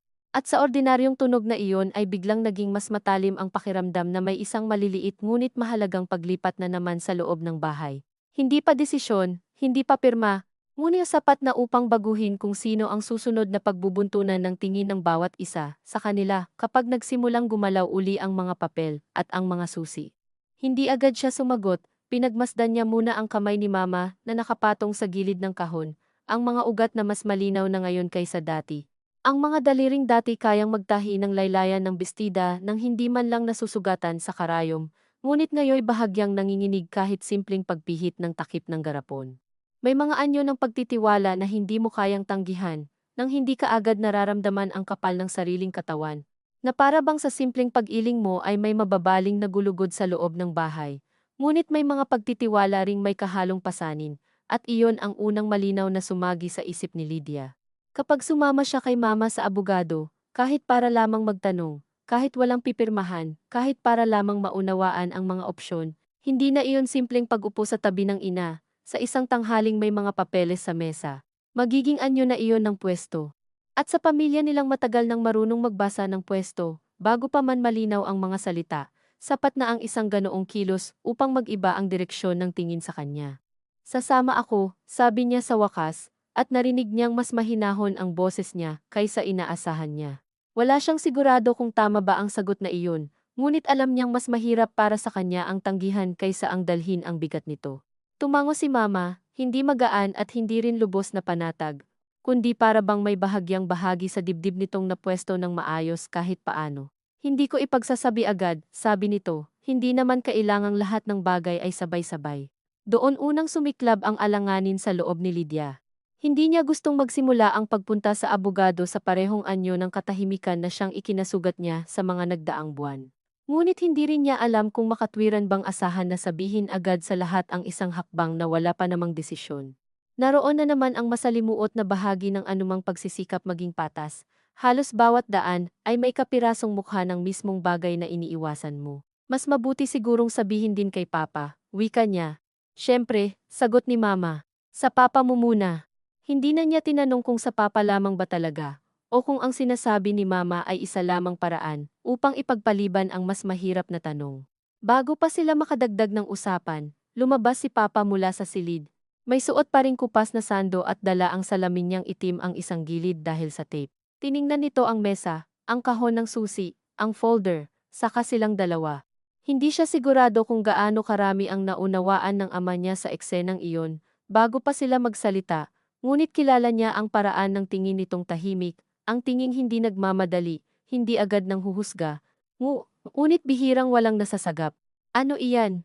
Tanong nito, umuupo sa tabi ng bintana. Si Mama ang sumagot, gusto kong magtanong sa abogado, hindi pipirma, magtatanong lang. Sasama si Lydia, walang agad na reaksyon si Papa. Tiningnan muna nito ang labas, kung saan may nagwawali sa tapat at may batang dumaraan na may baong nakalawit sa balikat. Pagkatapos ay ibinalik nito ang tingin sa mesa. Magtanong kayo, sabi nito, basta huwag ninyong hayaang ang magtanong ay maging parang may napili na. Hindi niya alam kung iyon ay babala, pahintulot, o pag-amin na kahit ang pinakaingat na hakbang ay hindi maiiwasang magkaroon ng anyong may kinikilingan sa mata ng iba. Marahil tatlo iyon ng sabay. Hindi kami pipirma, sabi ni Lydia, at sa pagsasabi niya niyon ay para bang nais niyang marinig din mismo ng loob niya ang pangakong iyon. Tumango si Papa ng bahagya. Mabuti. Pagkatapos ay tumayo ito upang magtimpla ng kape, na para bang sapat na ang nasabi at wala nang dapat pahabain. Ngunit hindi nakagaan ang kasimplehan ng pahintulot na iyon. Habang tinutulungan niyang ihanay muli ang folder sa mesa, malinaw sa kanya na may nagsimula ng bahagyang pag-usog sa loob ng bahay, hindi pa pagbabago sa papel, ngunit pagbabago sa daloy ng pagdulog, sa kung sino ang tatanungin. Sa kung sino ang maaaring pagdudahan, sa biyahe niya pauwi pagkaraan ng tanghali, habang umiindayog ang tricycle sa hindi pantay na kalsada, at ang init ay tumatama sa balat sa paraang nakapagpapabigat ng iniisip. Ilang ulit niyang binalikan ang salitang huwag ninyong hayaang ang magtanong ay maging parang may napili na. Mas mahirap pala iyon kaysa sa unang tunog nito. Paano ka magtatanong sa abogado nang hindi nagmumukhang naghahanda? Paano ka hihingi ng paliwanag tungkol sa mana nang hindi inaakalang may gusto ka ng isakatuparan? Paano mo itatama ang pagkakamaling nangyari sa katahimikan, nang hindi mo rin ginagamit ang katahimikan bilang pansamantalang takip? Nang gabing iyon, sinabi niya kay Nestor ang napag-usapan. Hindi ito nagulat, inilapag lamang nito ang basong may tubig at umupo sa tapat niya sa maliit na mesa. At anong pakiramdam mo? Tanong nito. Napangiti siya ng pagod. Parang ako na naman ang nasa pagitan. Nasa pagitan ka na noon pa, sabi ni Nestor. Ang kaibahan lang, ngayon mas halata. Hindi niya gusto ang tama sa linyang iyon. Ayokong isipin nilang ako ang naglalapit kay mama sa ibang desisyon. At gusto mo bang hindi sumama? Tanong ni Nestor. Hindi siya agad sumagot. Naunawaan niyang ang totoo, kahit may takot siya sa magiging tingin ng mga kapatid, ayaw din niyang pabayaan si mama na sumama sa kahit sinong mas sanay bumigkas ng legal na mga salitang pwedeng magmukhang malinaw, kahit hindi pa naman totoong naiintindihan ng pinakabagabag. Ayokong hindi sumama, sabi niya. Ayoko ring magmukhang may inaasikaso ako para sa sarili ko. Hindi mo kontrolado ang hinala ng iba, mahinang sabi ni Nestor. Ang kontrolado mo lang kung ano ang gagawin mo habang pinaghihinalaan ka. Tahimik silang mag-asawa matapos noon. Sa kabilang sulok, ginagawa ni Bea ang assignment nitong may mga pinutol na larawan mula sa lumang magasin. Paminsan-minsan ay itinataas ng bata ang papel at tinatanong kung maganda ba ang pagkakadikit. Sa bawat simpleng tanong na iyon ay may kakaibang himas na pakiramdam si Lydia, isang uri ng ginhawang dumarating kapag may isang ugnayang hindi kinakailangang idaan sa pag-iingat sa bawat salita. Ngunit hindi rin siya nakatakas sa isipin na balang araw, baka may mga bagay ding matututuhan si Bea tungkol sa pamilya mula sa panunood sa kanya ngayon. Kung paano yumuko ang isang ina sa gitna ng magkakapatid, upang manatiling maayos ang tono, kung paano ikinukubli ng isang babae ang sariling nasaktan upang huwag magmukhang mapag-angkin. Kinaumagahan, maaga siyang bumalik sa bahay ni na mama at papa, dahil iyon ang napag-usapan nila ni mama. Hindi pa naman agad pagpunta sa abogado. Kailangan munang hanapin ang mga lumang papeles, tingnan kung alin ang mahalaga, alin ang doble, alin ang hindi na malinaw ang sulat sa sobrang tagal sa folder. Sa loob ng silid, magkatabi silang umupo sa sahig, habang binubuklat ang tax declarations, resibo ng amilyar, lumang sketch ng lupa, at isang kopya ng titulo na may bahagyang kupas na bahagi sa kaliwa. Habang abala ang mga kamay nila sa papel, mas lumitaw ang mga alaala sa pagitan. Iyang likod na lote. Sabi ni mama, itinuturo ang sulok sa lumang sketch, iyan iyong pinagtamnan ng kamote noong gipit tayo. Tumango si Lydia, naalala niya ang mapulang lupa roon, ang pag-uwi nila noon mula eskwela na may putik sa laylayan ng tsinelas. Ang pagtawag ni Papa sa kanila upang huwag tapakan ang bagong usbong. Akala ko noon, sabi ni mama, hindi pa rin tumitingin sa kanya, kapag lumaki na kayo, mas madali na. Hindi alam ni Lydia kung dapat ba siyang ngumiti o malungkot. Mas malaki lang po ang mga salita, sabi niya. Napatingin si mama, at bahagyang ngumiti, iyong ngiti na parang dumaan lamang at hindi nais manatili. Sa ganoong maliliit na sandali siya, lalo nasasaktan nitong mga nakaraang buwan sa hindi tuluyang pagkawala ng lambing, dahil iyon ang nagpapaalala na wala namang naging halimaw sa kanilang pamilya. At marahil iyon mismo ang dahilan kung bakit mas mahirap pangalanan ang mga nagawang sugat. Bandang tanghali, dumating si Arturo upang maghatid ng gamot ni Papa. Hindi pa man ito nakapapasok ng buo sa sala, ay nakita na niya ang mga papel sa mesa. Hindi naman niya agad itinago iyon. Ngunit may bahagyang paggalaw sa likod ni Mama na para bang natural lamang na tinakpan ng kamay ang isang sulok ng folder. Napansin iyon ni Lydia, at sa mismong maliit na kilos na iyon ay biglang nagkaroon ng anyo ang lahat ng kinatatakutan niya. May inaayos kayo? Tanong ni Arturo. Walang talim sa unang basa, ngunit sapat ang pamilyaridad nila bilang magkapatid upang marinig niya ang paghigpit sa ilalim. Tinitingnan lang ni Mama kung alin ang mga papel, sagot niya. Pinipili ang salitang hindi tuwirang nagsisinungaling ngunit hindi rin lubos na nagsasabi. Naroon na naman ang kapaitang ayaw niya sa sarili. Hindi siya kailanman naging bihasa sa ganoong uri ng pagsasalita, iyong may maliit na pagitan sa katotohanan na sapat lamang upang maitawid ang isang hapon. Tinanggap ni Arturo ang sagot ngunit hindi lubos. Inilapag nito ang gamot, kinausap si Papa, tungkol sa dosage, at sa susunod na schedule ng check-up, pagkatapos ay bumalik ang tingin sa mesa. Sabihan niyo ako kung may kulang na kopya, sabi nito, maaring alok iyon ng tulong. Maaring paalala rin na hindi siya dapat isinasantabi sa usapan tungkol sa papeles. Ang hirap sa kanilang magkakapatid, naisip ni Lydia habang nakatingin sa likod ng kuya niyang papalabas sa kusina, ay wala ng sapat na inosenteng puwang sa pagitan ng mga kitos. Kahit ang pinakakaraniwang pangungusap ay may kakambal na kutob. Nang umalis si Arturo, mas tumagal ang katahimikan sa sala kaysa dapat. Sa huli, si Mama ang bumasag, hindi ko gustong magsinungaling, hindi naman tayo nagsinungaling, sagot ni Lydia, ngunit hindi niya ganap na pinaniwalaan ang sarili. Hindi rin tayo buong nagsabi, tugon ni Mama. Wala siyang naisagot. Doon niya lalong naunawaan ang kumikibot na bigat ng mga susunod na araw. Ang pagnanais na gumawa ng mas maingat at mas makatarungang hakbang ay hindi sapat upang maging malinis ang pakiramdam ng bawat galaw. 2 araw pa ang lumipas bago sila tuluyang nakapunta sa abogado, at sa 2 araw na iyon ay para bang mas pinatalas ng bahay ang pandinig niya. Ang tunog ng group chat na biglang may mensahe mula kay Joel ay agad nagpapabilis ng tibok ng dibdib niya. Ang ordinaryong pagdating ni Carmen na may dalang ube halaya ay parang posibleng pasimula ng panibagong pagsukat ng kilos. Ang simpleng tanong ni Papa kung anong oras ang alis nila kinabukasan ay may kasamang alon ng pananagutan na hindi niya malaman kung totoong galing sa ama niya o siya na lamang ang nagpapalaki. Nang dumating ang umaga ng pagpunta nila, si Mama ay nagsuot ng simpleng blouse na iniimpok nito para sa simbahan at mga hindi pang araw-araw na lakad. Nagdala si Lydia ng folder at ng maliit na notebook na may ilang isinulat na tanong noong nakaraang gabi. Maaari bang manatili sa pangalan ng magulang ang bahay, ngunit malinaw ang hahawak ng gastusin? Ano ang ibig sabihin ng co-ownership kung buhay pa ang may-ari? Paano maiiwasan ang sapilitang paglipat ng may hindi kumpletong pahintulot? Ano ang pinakamainam na paraan para hindi maipit sa alanganing kalagayan ang mga magulang? Sa jeep papunta sa maliit na opisina ng abogado sa bayan, katabi niya si Mama na tahimik lamang at nakahawak sa bag na parang nagdarasal nang walang mga salita. May mga pasaherong bumababa at sumasakay, may sumisigaw ng bayad po, may batang inaantok sa balikat ng ina, at sa gitna ng lahat ng karaniwang iyon, ay pakiramdam ni Lydia ay may manipis na pader na naghihiwalay sa kanila ng ina niya mula sa ibang sakay hindi dahil espesyal ang ginagawa nila, kundi dahil bihirang maging ordinaryo ang paglapit. Sa batas kapag ang nasa gitna nito ay bahay na matagal nang tinawag na tahanan, hindi naman marangya ang opisina ng abogado. Isang lumang gusali sa ikalawang palapag, may plastik na paso ng halaman sa labas at kalendaryong may larawan ng mga bundok sa may reception.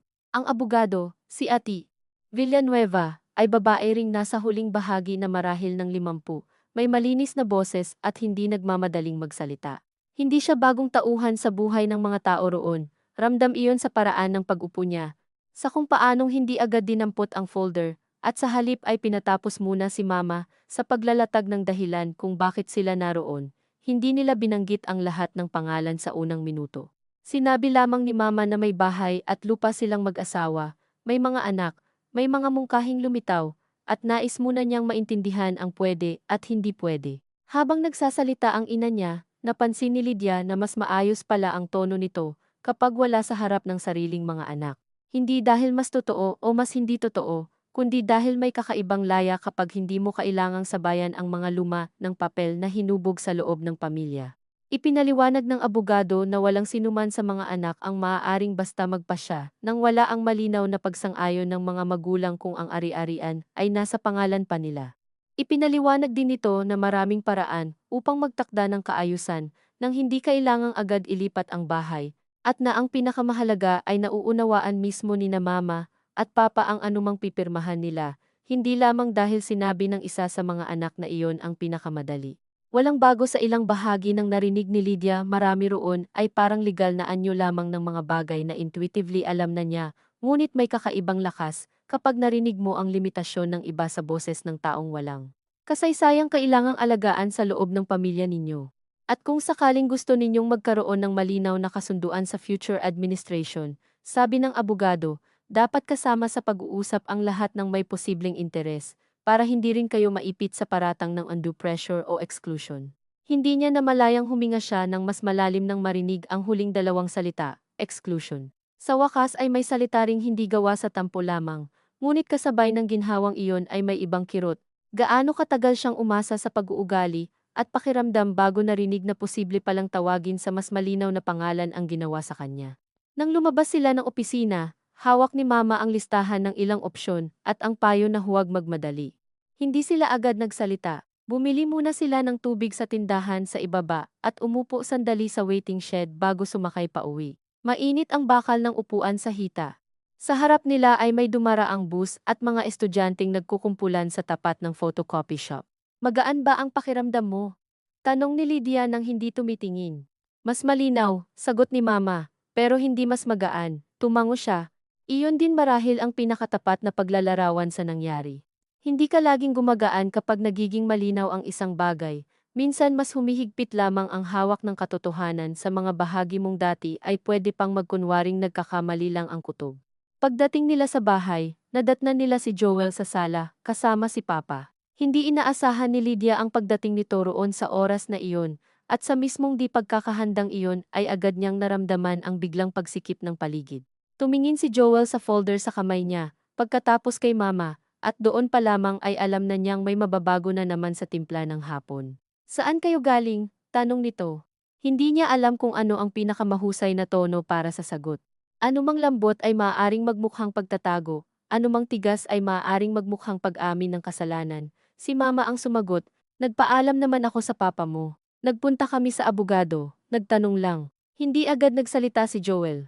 Napansin niyang bahagyang umigting ang panga nito, ang paraan ng paghawak sa cellphone na para bang pinipigilan ang sariling magtaas ng boses nang wala pang malinaw na desisyon kung dapat ba talaga. Dapat sinabi rin sa amin, sabi nito sa huli. Hindi malakas, ngunit malinaw ang sugat sa tono.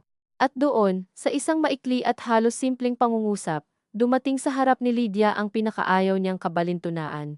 Ang linyang buong panahong na malagi sa loob niya, ay ngayon ibinabalik sa kanya, mula sa taong kasama sa nagpasimula ng mismong pakiramdam na iyon. May kagyat na galit na sumiklab sa kanya, halos mabilis, halos handang maging talim, ngunit kasing bilis noon ay may sumunod ding ibang pakiramdam. Isang mas mabagal na pagkaunawang ayaw niyang tanggapin, maaaring totoo ring nasaktan si Joel sa hindi pagsasabi, kahit hindi nito nakitang iyon din ang ginawa nila noon. Hindi ipinapawalang sala ng ganitong pagkaunawa ang nauna nilang pagkukulang, ngunit lalo nitong ginagawang mahirap ang paghawak sa tama, dahil wala nang sinuman sa kanila ang simpleng kontrabida sa sariling isip. Noong una, sabi niya, nararamdaman ang bahagyang panginginig sa boses, ganyan din ang pakiramdam ko. Natahimik si Joel. Tumingin ito kay Papa, saka kay Mama, bago muling bumalik ang tingin kay Lydia. Hindi naman namin kayo inilalabas, sabi nito, at alam niyang marahil totoo iyon sa salaysay ni Joel sa sarili nito. Pero lumabas pa rin, sagot niya. Hindi iyon sigaw, halos mas mabigat pa nga dahil sa hina. Sa tabi nila, si Papa ay mariing ipinatong ang baso sa mesa, hindi malakas, pero sapat upang maalala ng lahat ang presensya nito. Tama na ang paunahan sa sama ng loob, sabi nito. Kung kaya ninyong maramdaman ngayon ang ayaw ninyong maramdaman noon, sana may matutunan na. Tahimik silang lahat. Sa katahimikang iyon ay walang tuwirang kapatawaran, wala ring buong pagsisisi, ngunit may isang sandaling parang sabay-sabay na pagod ang bawat isa sa pagpipilit na ang sariling sugat lamang ang may pangalan. Hindi nagtagal si Joel. Umalis ito matapos uminom ng kape, may iniwang pangakong kakausapin si Arturo ng maayos. Hindi niya alam kung gaano karami roon ang para kay Papa, para kay Mama, o para sa konsensya nitong bahagyang nasagi. Nang sumapit ang gabi, nag-text si Arturo, narinig ko na, dapat nga siguro mas maaga tayong lahat nag-usap ng maayos. Wala nang dagdag, walang paliwanag, walang depensa. Tinitigan ni Lydia ang mensahe ng matagal bago ibinaba ang telepono, sa pagitan ng mga salita ni Arturo, at ng mga naranasan nila nitong mga buwan, hindi pa iyon sapat upang tawaging pagbabago. Ngunit sapat iyon upang madaman niyang ang bagay na kanina pa nila sinusubukang iwasan, ang pagkilala na may mali sa mismong paraan ng paglapit nila sa isa't isa, ay unti-unti nang pumapasok sa usapan, kahit walang gustong unang humawak ng buo. Kinabukasan, habang naghahain siya ng lugaw kina mama at papa, naramdaman niyang may bahagyang ibang uri ng katahimikan sa bahay. Hindi magaan, hindi rin payapa. Mas kahawig ito ng katahimikan matapos ang isang mahabang pag-ulan, kung saan hindi mo pa alam kung aling bahagi ng lupa ang lumambot at aling bahagi ang matibay pa rin. Ngunit alam mong hindi na eksakto ang parehong bakuran na dinaanan mo kahapon. Sa mesang kahoy, nakapatong muli ang kahon ng mga susi sa dati nitong pwesto malapit sa altar, hindi sa tabi ng tasa ni Arturo, hindi sa loob ng aparador. Walang nagsabi kung sino ang nagbalik, walang nagtanong. Ngunit habang pinagmamasdan niya iyon, alam ni Lydia na ang simpleng pagbabalik ng mga susi ay hindi nangangahulugang bumalik na rin ang dating ayos. May mga bagay na kapag nahawakan na ng may ibang layunin, hindi na muling nagiging inosenteng bakal at ingay lamang. At gayon paman, nang iabot ni Mama sa kanya ang susi ng maliit na kabinet upang kunin ang gamot ni Papa, tinanggap niya iyon nang hindi muna umiwas, dala ang malinaw at masakit na pakiramdam na mula sa puntong ito. Anumang susunod na galaw sa bahay na iyon maging sa papel, sa usapan, o sa paraan ng pagtitig nila sa isa't isa, ay hindi na pwedeng iasa sa dating ugali ng pananahimik. At iyon mismo ang pinakamabigat at pinakamalinaw na bagay na naiwan sa kamay niya kasama ng malamig na bigat ng susi. Sa buong maghapon matapos noon, dala ni Lydia sa mga daliri ang malamig na gunita ng bakal, kahit ilang ulit na siyang humawak ng ibang bagay kutsara, tabo, laylayan ng kurtina, strap ng bag habang pauwi, pisngi ni Bea nang halikan niya ito sa gabi. May mga bagay palang hindi basta nawawala sa balat kapag minsang naging sagisag ng isang usapan na matagal nang lumalampas sa sarili nitong anyo. Hindi na lamang susi ang susi, hindi na lamang pinto ang pinto, hindi na lamang bahay ang bahay. Ngunit sa sumunod na mga araw ay walang malaking pangyayari, at ang kawalan ng malaking pangyayari ang lalo niyang natutunang katakutan dahil doon madalas isinisiksik ng pamilya ang pinakamahihirap na pagbabago. Nariyan pa rin ang pagdating niya tuwing umaga sa lumang bahay, bago pa uminit ng husto ang araw, ang maingat na pagbangon ni Papa mula sa silya kapag matigas ang tuhod, ang paghalukay ni Mama sa mga garapon ng asin at asukal na para bang bawat kusina sa mundo ay may iisang paraan ng paghahanap sa mga nawawalang bagay. Nariyan pa rin ang amoy ng sinangag at paminta, ang paulit-ulit na pagkalaglag ng dahon ng mangga sa bakuran, ang radyo sa sala na mahina kung hapon at halos hindi naririnig kapag si Papa ay nasa masamang timpla. Ngunit sa ilalim ng lahat ay may ibang pag-iingat na hindi na nila maitago kahit hindi nila ito pangalanan. Kapag dumarating si Arturo, hindi na nito agad inaalis ang tsinelas at pumapasok sa kusina na parang palagian niyang lugar. Sandali muna itong tumitigil sa sala, nagtatanong kung pwede bang pumasok. At ang simpleng pagtigil na iyon ay hindi sapat para tawaging pagsisisi, ngunit sapat upang madama ni Lydia na may nabitak sa dating karapatan nitong gumalaw, nang hindi iniisip kung paano iyon nakikita ng iba. Si Joel naman ay mas madalas mag-text bago dumalaw, may mga mensaheng maikli, ngunit halatang pinili ang tono. Dadaan ako mamaya, may dala akong bitamina para kay Tay. Kumusta pakiramdam ni Ma? Sa bawat pangungusap nito ay parang may pagtatangkang magmukhang bahagi ng maayos na kaayusan nang hindi pa handang aminin kung paanong nakatulong din siya sa pagkapunit niyon. Hindi niya iyon ginagantihan ng init, ngunit hindi na rin ng dating paninigas. Nakakapagod pala ang patuloy na paghawak sa galit kapag unti-unti nang nagbabago ang timpla ng tao sa harap mo. Kahit hindi pa lubos, mas mahirap nga minsan dahil wala ka ng maayos na lagayan ng sama ng loob. Hindi mo na maibuhos ng buo, ngunit hindi mo rin mailibing ng malinis. Isang hapon, habang pinapainom niya si Papa ng gamot, napansin niyang nakatingin ito sa altar kung saan naroon na muli ang kahon ng mga susi. Bumalik na sa dati, sabi ni Papa, hindi malinaw kung sa kanya ba o sa sarili. Tiningnan ni Lydia ang kahon. Hindi po siguro sa dati. Sabi niya bago pa niya masuri kung bakit iyon ang unang lumabas sa bibig niya. Napatingin sa kanya si Papa at bahagyang ngumiti, iyong ngiti na walang gaanong saya ngunit may pagkilala. Oo nga, sabi nito, hindi na talaga, walang paliwanag na idinugtong. Ngunit sa simpleng pag-amin na iyon mula sa ama niya, may kakaibang pagluwag sa loob ni Lydia. Hindi solusyon ang pag-aming hindi na babalik sa dati, ngunit may kabaitan sa katotohanang hindi na kailangang ipilit na buo pa ang nabago na. Makalipas ang ilang araw, muling nagtipon silang magkakapatid sa bahay. Hindi dahil may agarang bagong krisis kundi dahil si mama mismo ang nagpasabi na gusto niyang mag-usap muli habang sariwa pa ang mga sinabi ng abogado at habang may lakas pa silang lahat na makinig ng hindi kinakailangang magsigawan. Dumating si Marites mula sa Cebu nang hindi na kasing bigat ng unang pagdating, bagaman hindi pa rin magaan. Si Carmen ay naroon muli, ngunit sa pagkakataong iyon ay mas tahimik, hindi na agad sumisingit sa pagitan ng mga tanong.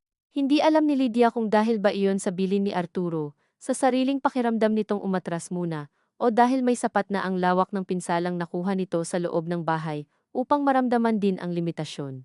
Nagsimula ang usapan hindi sa mga papel kundi sa mga gastusin amilyar, pagpapaayos ng bubong bago sumapit ang tag-ulan, posible pang pagawa sa likod na pader na inaagnas na ang ilalim. Si Papa ang unang nagsalita, at may kabagalan sa bawat pangungusap na tila pinili niya hindi dahil hirap siyang mag-isip kundi dahil ayaw na niyang hayaang maunahan siya ng sariling mga anak sa pagtakda ng tono.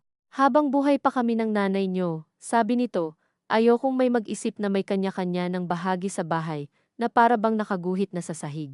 Hindi malakas ang boses niya, ngunit naramdaman ni Lydia ang maingat na pagtuwid ng lahat ng katawan sa paligid ng sala.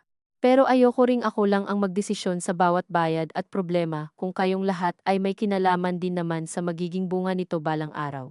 Doon nagsimulang magbago ang usapan. Hindi na lamang kung sino ang hahawak ng papel, kundi kung paanong hahawakan ang mga araw bago pa man dumating ang huling paghahawak.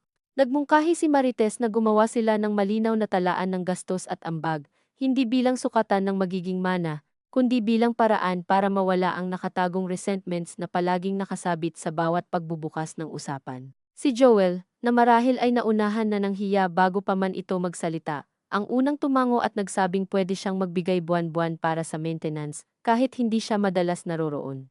Si Arturo ay sumang-ayon din, ngunit sa pagsang-ayon nito ay may bahid pa rin ng dating pagnanais maging pangunahing gumagalaw.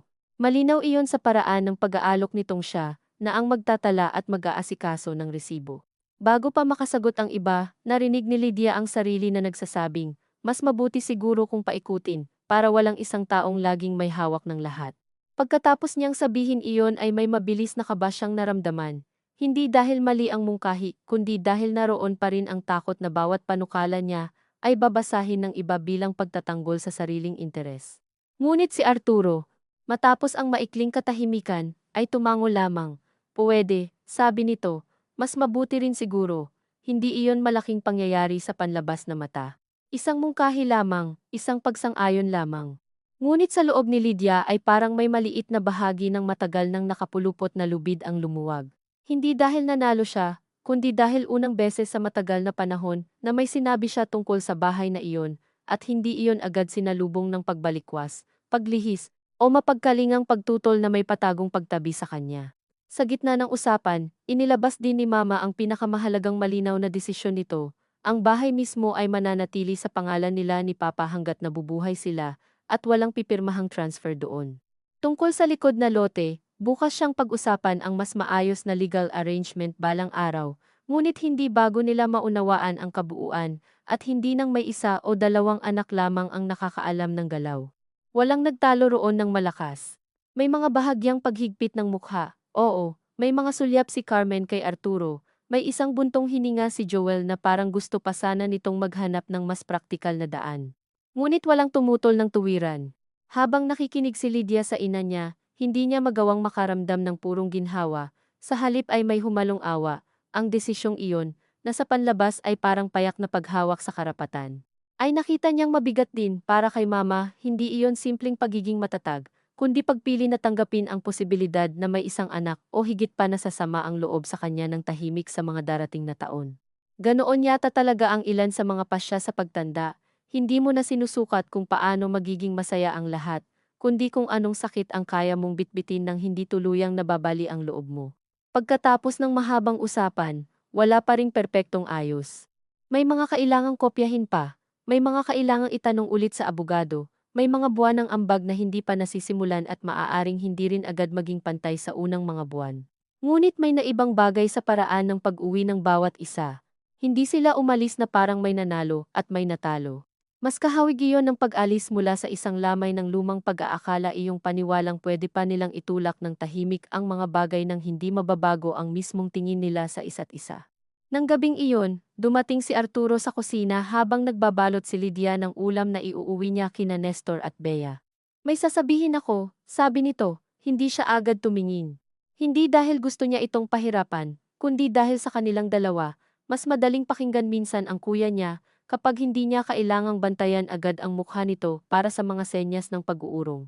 Noong una, patuloy nito, inisip ko talagang pagiging praktikal lang. Siguro may bahagi rin ng pagod. Kasi ako rin naman ang madalas hinahanap sa bayarin, sa tao sa munisipyo, sa kung ano-ano. Tumigil ito, pero may bahagi ring umasta ako na parang ako lang ang marunong humawak. Sa simpleng pag-amin na iyon ay may kakaibang pagkirot sa dibdib ni Lydia. Hindi niya inasahan ang buong paghingi ng tawad. Sa pamilya nila, bihira ang mga pangungusap na ganoon kadiretsyo, ngunit marahil iyon na rin ang pinakamalapit na mararating ng kuya niya sa sariling anyo ng pagsisisi. May bahagi rin naman siguro sa akin, sabi niya pagkaraan, na akala ko dahil ako ang laging nandito, may karapatan akong masaktan ng mas malaki. Ngayon lamang niya iyon na isagot ng ganon kalinaw, at pagkasabi niya ay agad niya ring naramdaman ang hiya at katotohanan ng sabay. Tumango si Arturo. Baka parehong totoo, sabi nito. At baka iyan ang dahilan kung bakit lalo tayong nagkasakitan. Hindi siya sumagot agad, may mga pangungusap na hindi kailangang sagutin upang manatili. Kinabukasan, si Marites naman ang nakasabay niya sa bakuran habang nagsasampay ng kumot si Mama. Mas mabuti na siguro ito kaysa sa tahimik na tuluyan, sabi ng ate niya, hawak ang dulo ng basang kumot habang itinatakip sa alambre. Tiningnan ni Lydia ang puting tela na bahagyang nanginginig sa hangin. Hindi ko alam kung mabuti, sabi niya, mas totoo siguro. Natawa si Marites ng mahina. Iyong tawang alam mong hindi mula sa saya, kundi mula sa pagod na nakahanap ng maliit na puwang para huminga. Minsan iyan na rin ang pinakamalapit sa mabuti.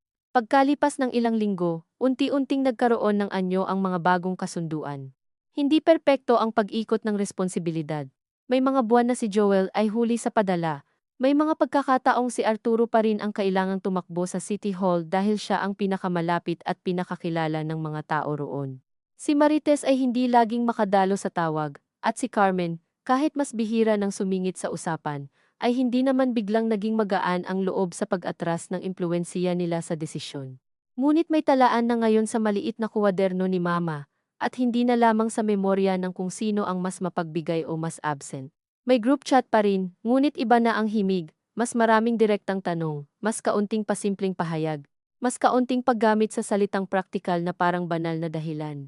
At sa gitna ng lahat, si Lydia ay patuloy pa ring dumarating halos araw-araw, patuloy pa ring nagsasandok ng lugaw, naglilinis ng banyo, naglalaba ng kumot, nag-aabot ng gamot, wala namang himalang nangyari upang gumaan ng malaki ang buhay.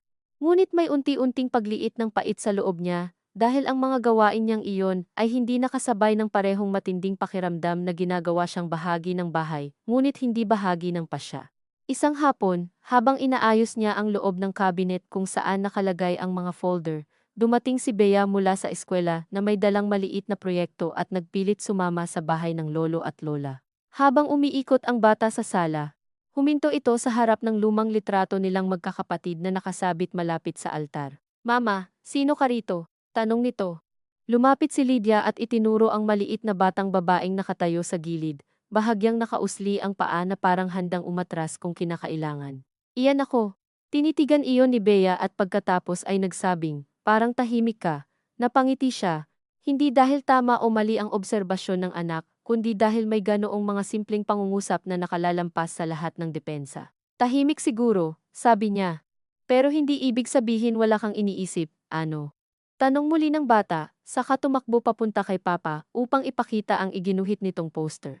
Naiwan si Lydia sa harap ng litrato, at sa sandaling iyon ay hindi niya alam kung tatawa ba siya o malulungkot. Marahil pareho, sapagkat totoo ngang matagal siyang naging tahimik, at totoo ring hindi iyon kawalan ng iniisip kundi kabaligtaran isang sobrang dami ng iniisip na halos hindi na makahanap ng daang palabas ng hindi nananakit. Nang sumapit ang unang malakas na ulan ng panahon, tumulong muli ang isang sulok ng kisame sa likod na kwarto. Dati, kung may ganitong aberya, malamang tatawagan agad ni Mama si Arturo, at sa kanya naman hihingi ng tulong sa pagtapat ng mga planggana. Sa pagkakataong iyon, may mensahe sa group chat, At sa loob ng ilang minuto ay may sagot mula sa tatlong magkakapatid. Si Joel ang nagpadala ng pambayad, si Arturo ang tumawag sa karpintero, si Marites ay nagtanong kung sapat ba ang bubong ng kwarto ni na mama at papa. Si Lydia ang naroroon upang ilipat ang mga gamit at magpatong ng tuwalya sa ilalim ng tumutulong bahagi. Habang abala siya sa simpleng gawaing iyon, paglipat ng kahon, pagpiga ng basahang basa, pagtabi sa lumang album upang hindi mabasa, napansin niyang may kakaibang gaan sa dibdib niya, hindi dahil sa ulan o sa pinsala, kundi dahil sa unang pagkakataon sa mahabang panahon. May isang problemang dumating sa bahay na hindi agad naging dahilan upang magsukat-sukatan sila ng lugar at karapatan. Hindi nangangahulugang wala na ang luma nilang gawi. Alam niyang naroroon pa rin iyon, nakahimlay lamang, posibleng gumising sa ibang araw, sa ibang usapan, lalo na kapag tuluyan ng mawala sina mama at papa, at ang batas na lamang at alaala ang matira sa pagitan nila. Ngunit sa gabing iyon, habang sabay nilang inaasikaso ang tumutulong bubong sa sari-sariling paraan, pinili niyang kilalanin ang maliit na kabutihan ng sandaling hindi nila ginawang larangan ng kompetisyon, ang isang simpleng pagtagas ng ulan. Lumipas pa ang ilang buwan. Hindi naging malinis ang lahat. May mga araw na napapansin niyang si Carmen ay muling nagbabalik sa matamis ngunit matulis na porma ng payo, at may mga pagkakataong si Joel ay nakakalimot na naman sa pangakong maagang padala. May isa ring gabi na halos magbangayan sina Arturo at Papa tungkol sa presyo ng materyales sa bakod, at kinailangan na naman ni Mama ang lumang talento nito sa paglihis ng usapan sa pamamagitan ng pagtatanong kung sino ang gustong mag-uwi ng natirang pansit. Ang pamilya nila ay hindi biglang naging mas marangal kaysa sa iba. Hindi rin sila naging huwaran ng maayos na pagharap sa mana at pag-aari. Ngunit sa lahat ng pagkukulang na nanatili, may isang bagay na hindi na nila binalikan. Wala nang lihim na draft na umiikot nang wala ang iba. Wala nang biglaang paglalagay ng pangalan sa papel na para bang ang hindi pagkakaalam ng isa ay katumbas ng pagsang-ayon. Marahil iyon ang pinakamalapit nilang mararating sa uri ng pagkatuto na hindi kailangang nakasulat sa sermon o kasulatan. Isang umagang hindi masyadong mainit, nadatnan ni Lydia si Mama sa harap ng altar. Pinupunasan ang kahon ng mga susi gamit ang dulo ng lumang bimpo. Ang dumi agad, sabi ni Mama, bagaman wala namang gaanong alikabok na makikita. Umupo si Lydia sa silya, malapit sa mesa. Ma, sabi niya pagkaraan ng mahabang katahimikan, noong mga nakaraan, natakot ako na baka ang totoong mawawala sa atin ay hindi lang lupa. Hindi agad tumingin si Mama. Patuloy lamang ito sa pagpupunas ng banayad, na para bang hinahanap ang tamang lugar sa kahon na hindi maabot ng daliri. May nawala naman talaga, sabi nito sa huli. Iyong dating hindi tayo kailangang mag-ingatan sa isa't isa. Tumango si Lydia, at sa pag-amin na iyon ay may kirot pa ring sumagi, ngunit hindi na iyon ang dating matulis at naghahanap ng masisisi. Mas kahawig na ito ng peklat na sumasakit kapag uulan, ngunit alam mong bahagi na ng balat mo. Pero hindi ibig sabihin, dagdag ni Mama, ngayon ay tumitingin na sa kanya, na kapag may nawala, wala nang matitira. Hindi siya agad nakasagot. Sa labas, naririnig ang mahinang sigaw ng naglalako ng isda, at ang tahol ng asong laging galit sa mga tricycle. Mula sa silid, inuubo si Papa at saka humihingi ng mainit na tubig, karaniwang umaga, na para bang walang matagal na buwan ng pag-igting ang dumaan sa bahay na iyon, ngunit alam niya ring hindi na dapat sukatin sa ganoon ang kahulugan ng natira. Tumayo siya upang magtimpla ng tubig para kay Papa. Bago siya tuluyang umalis sa sala, nakita niyang ibinabalik ni Mama ang kahon ng mga susi sa tabi ng altar, eksakto sa pwestong matagal na nitong kinalalagyan. Hindi na mahalaga sa kanya kung sino ang huling humawak doon, kung sino ang unang nagbalik, kung ilang ulit pa iyong masasaling ng mga kamay na may sari-sariling takot at paliwanag. Ang mahalaga marahil, sa puntong iyon, ay hindi na nila ipinagkakaila sa sarili kung gaano kabigat ang mga simpleng bagay kapag pamilya ang humahawak.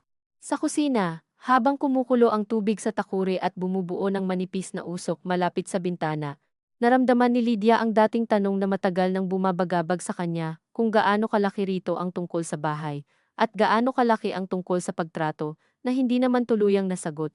Ngunit unti-unti nang nawalan ng pangangailangang magkaroon ng iisang malinaw na sagot. Marahil dahil pareho iyon, at marahil dahil ang ilang sugat sa pamilya ay hindi gumagaling sa paghanap ng isang pinagmulan, kundi sa mabagal na pagpayag na huwag na silang magkunwaring wala. Nang dalhin niya ang baso ng mainit na tubig kay Papa, tinanggap ito ng matanda, nang walang imik, at saka itinuro ang bintana. Uulan mamaya, sabi nito, tumingin siya sa labas. Makapal nga ang ulap sa may dulo ng kalangitan. Oo nga po, sagot niya. Pagkatapos ay bumalik siya sa sala, dumaan sa altar, at saglit na nahinto ang tingin sa kahon ng mga susi bago siya tuluyang nagpatuloy. Dala ang malinaw ngunit hindi na mabagsik na pagkaunawa na may mga bagay na hindi na kailanman magiging gaya ng dati sa bahay na iyon. At may mga bagay ding, sa kabila niyon, mananatiling sapat upang patuloy pa rin niya itong tawaging tahanan.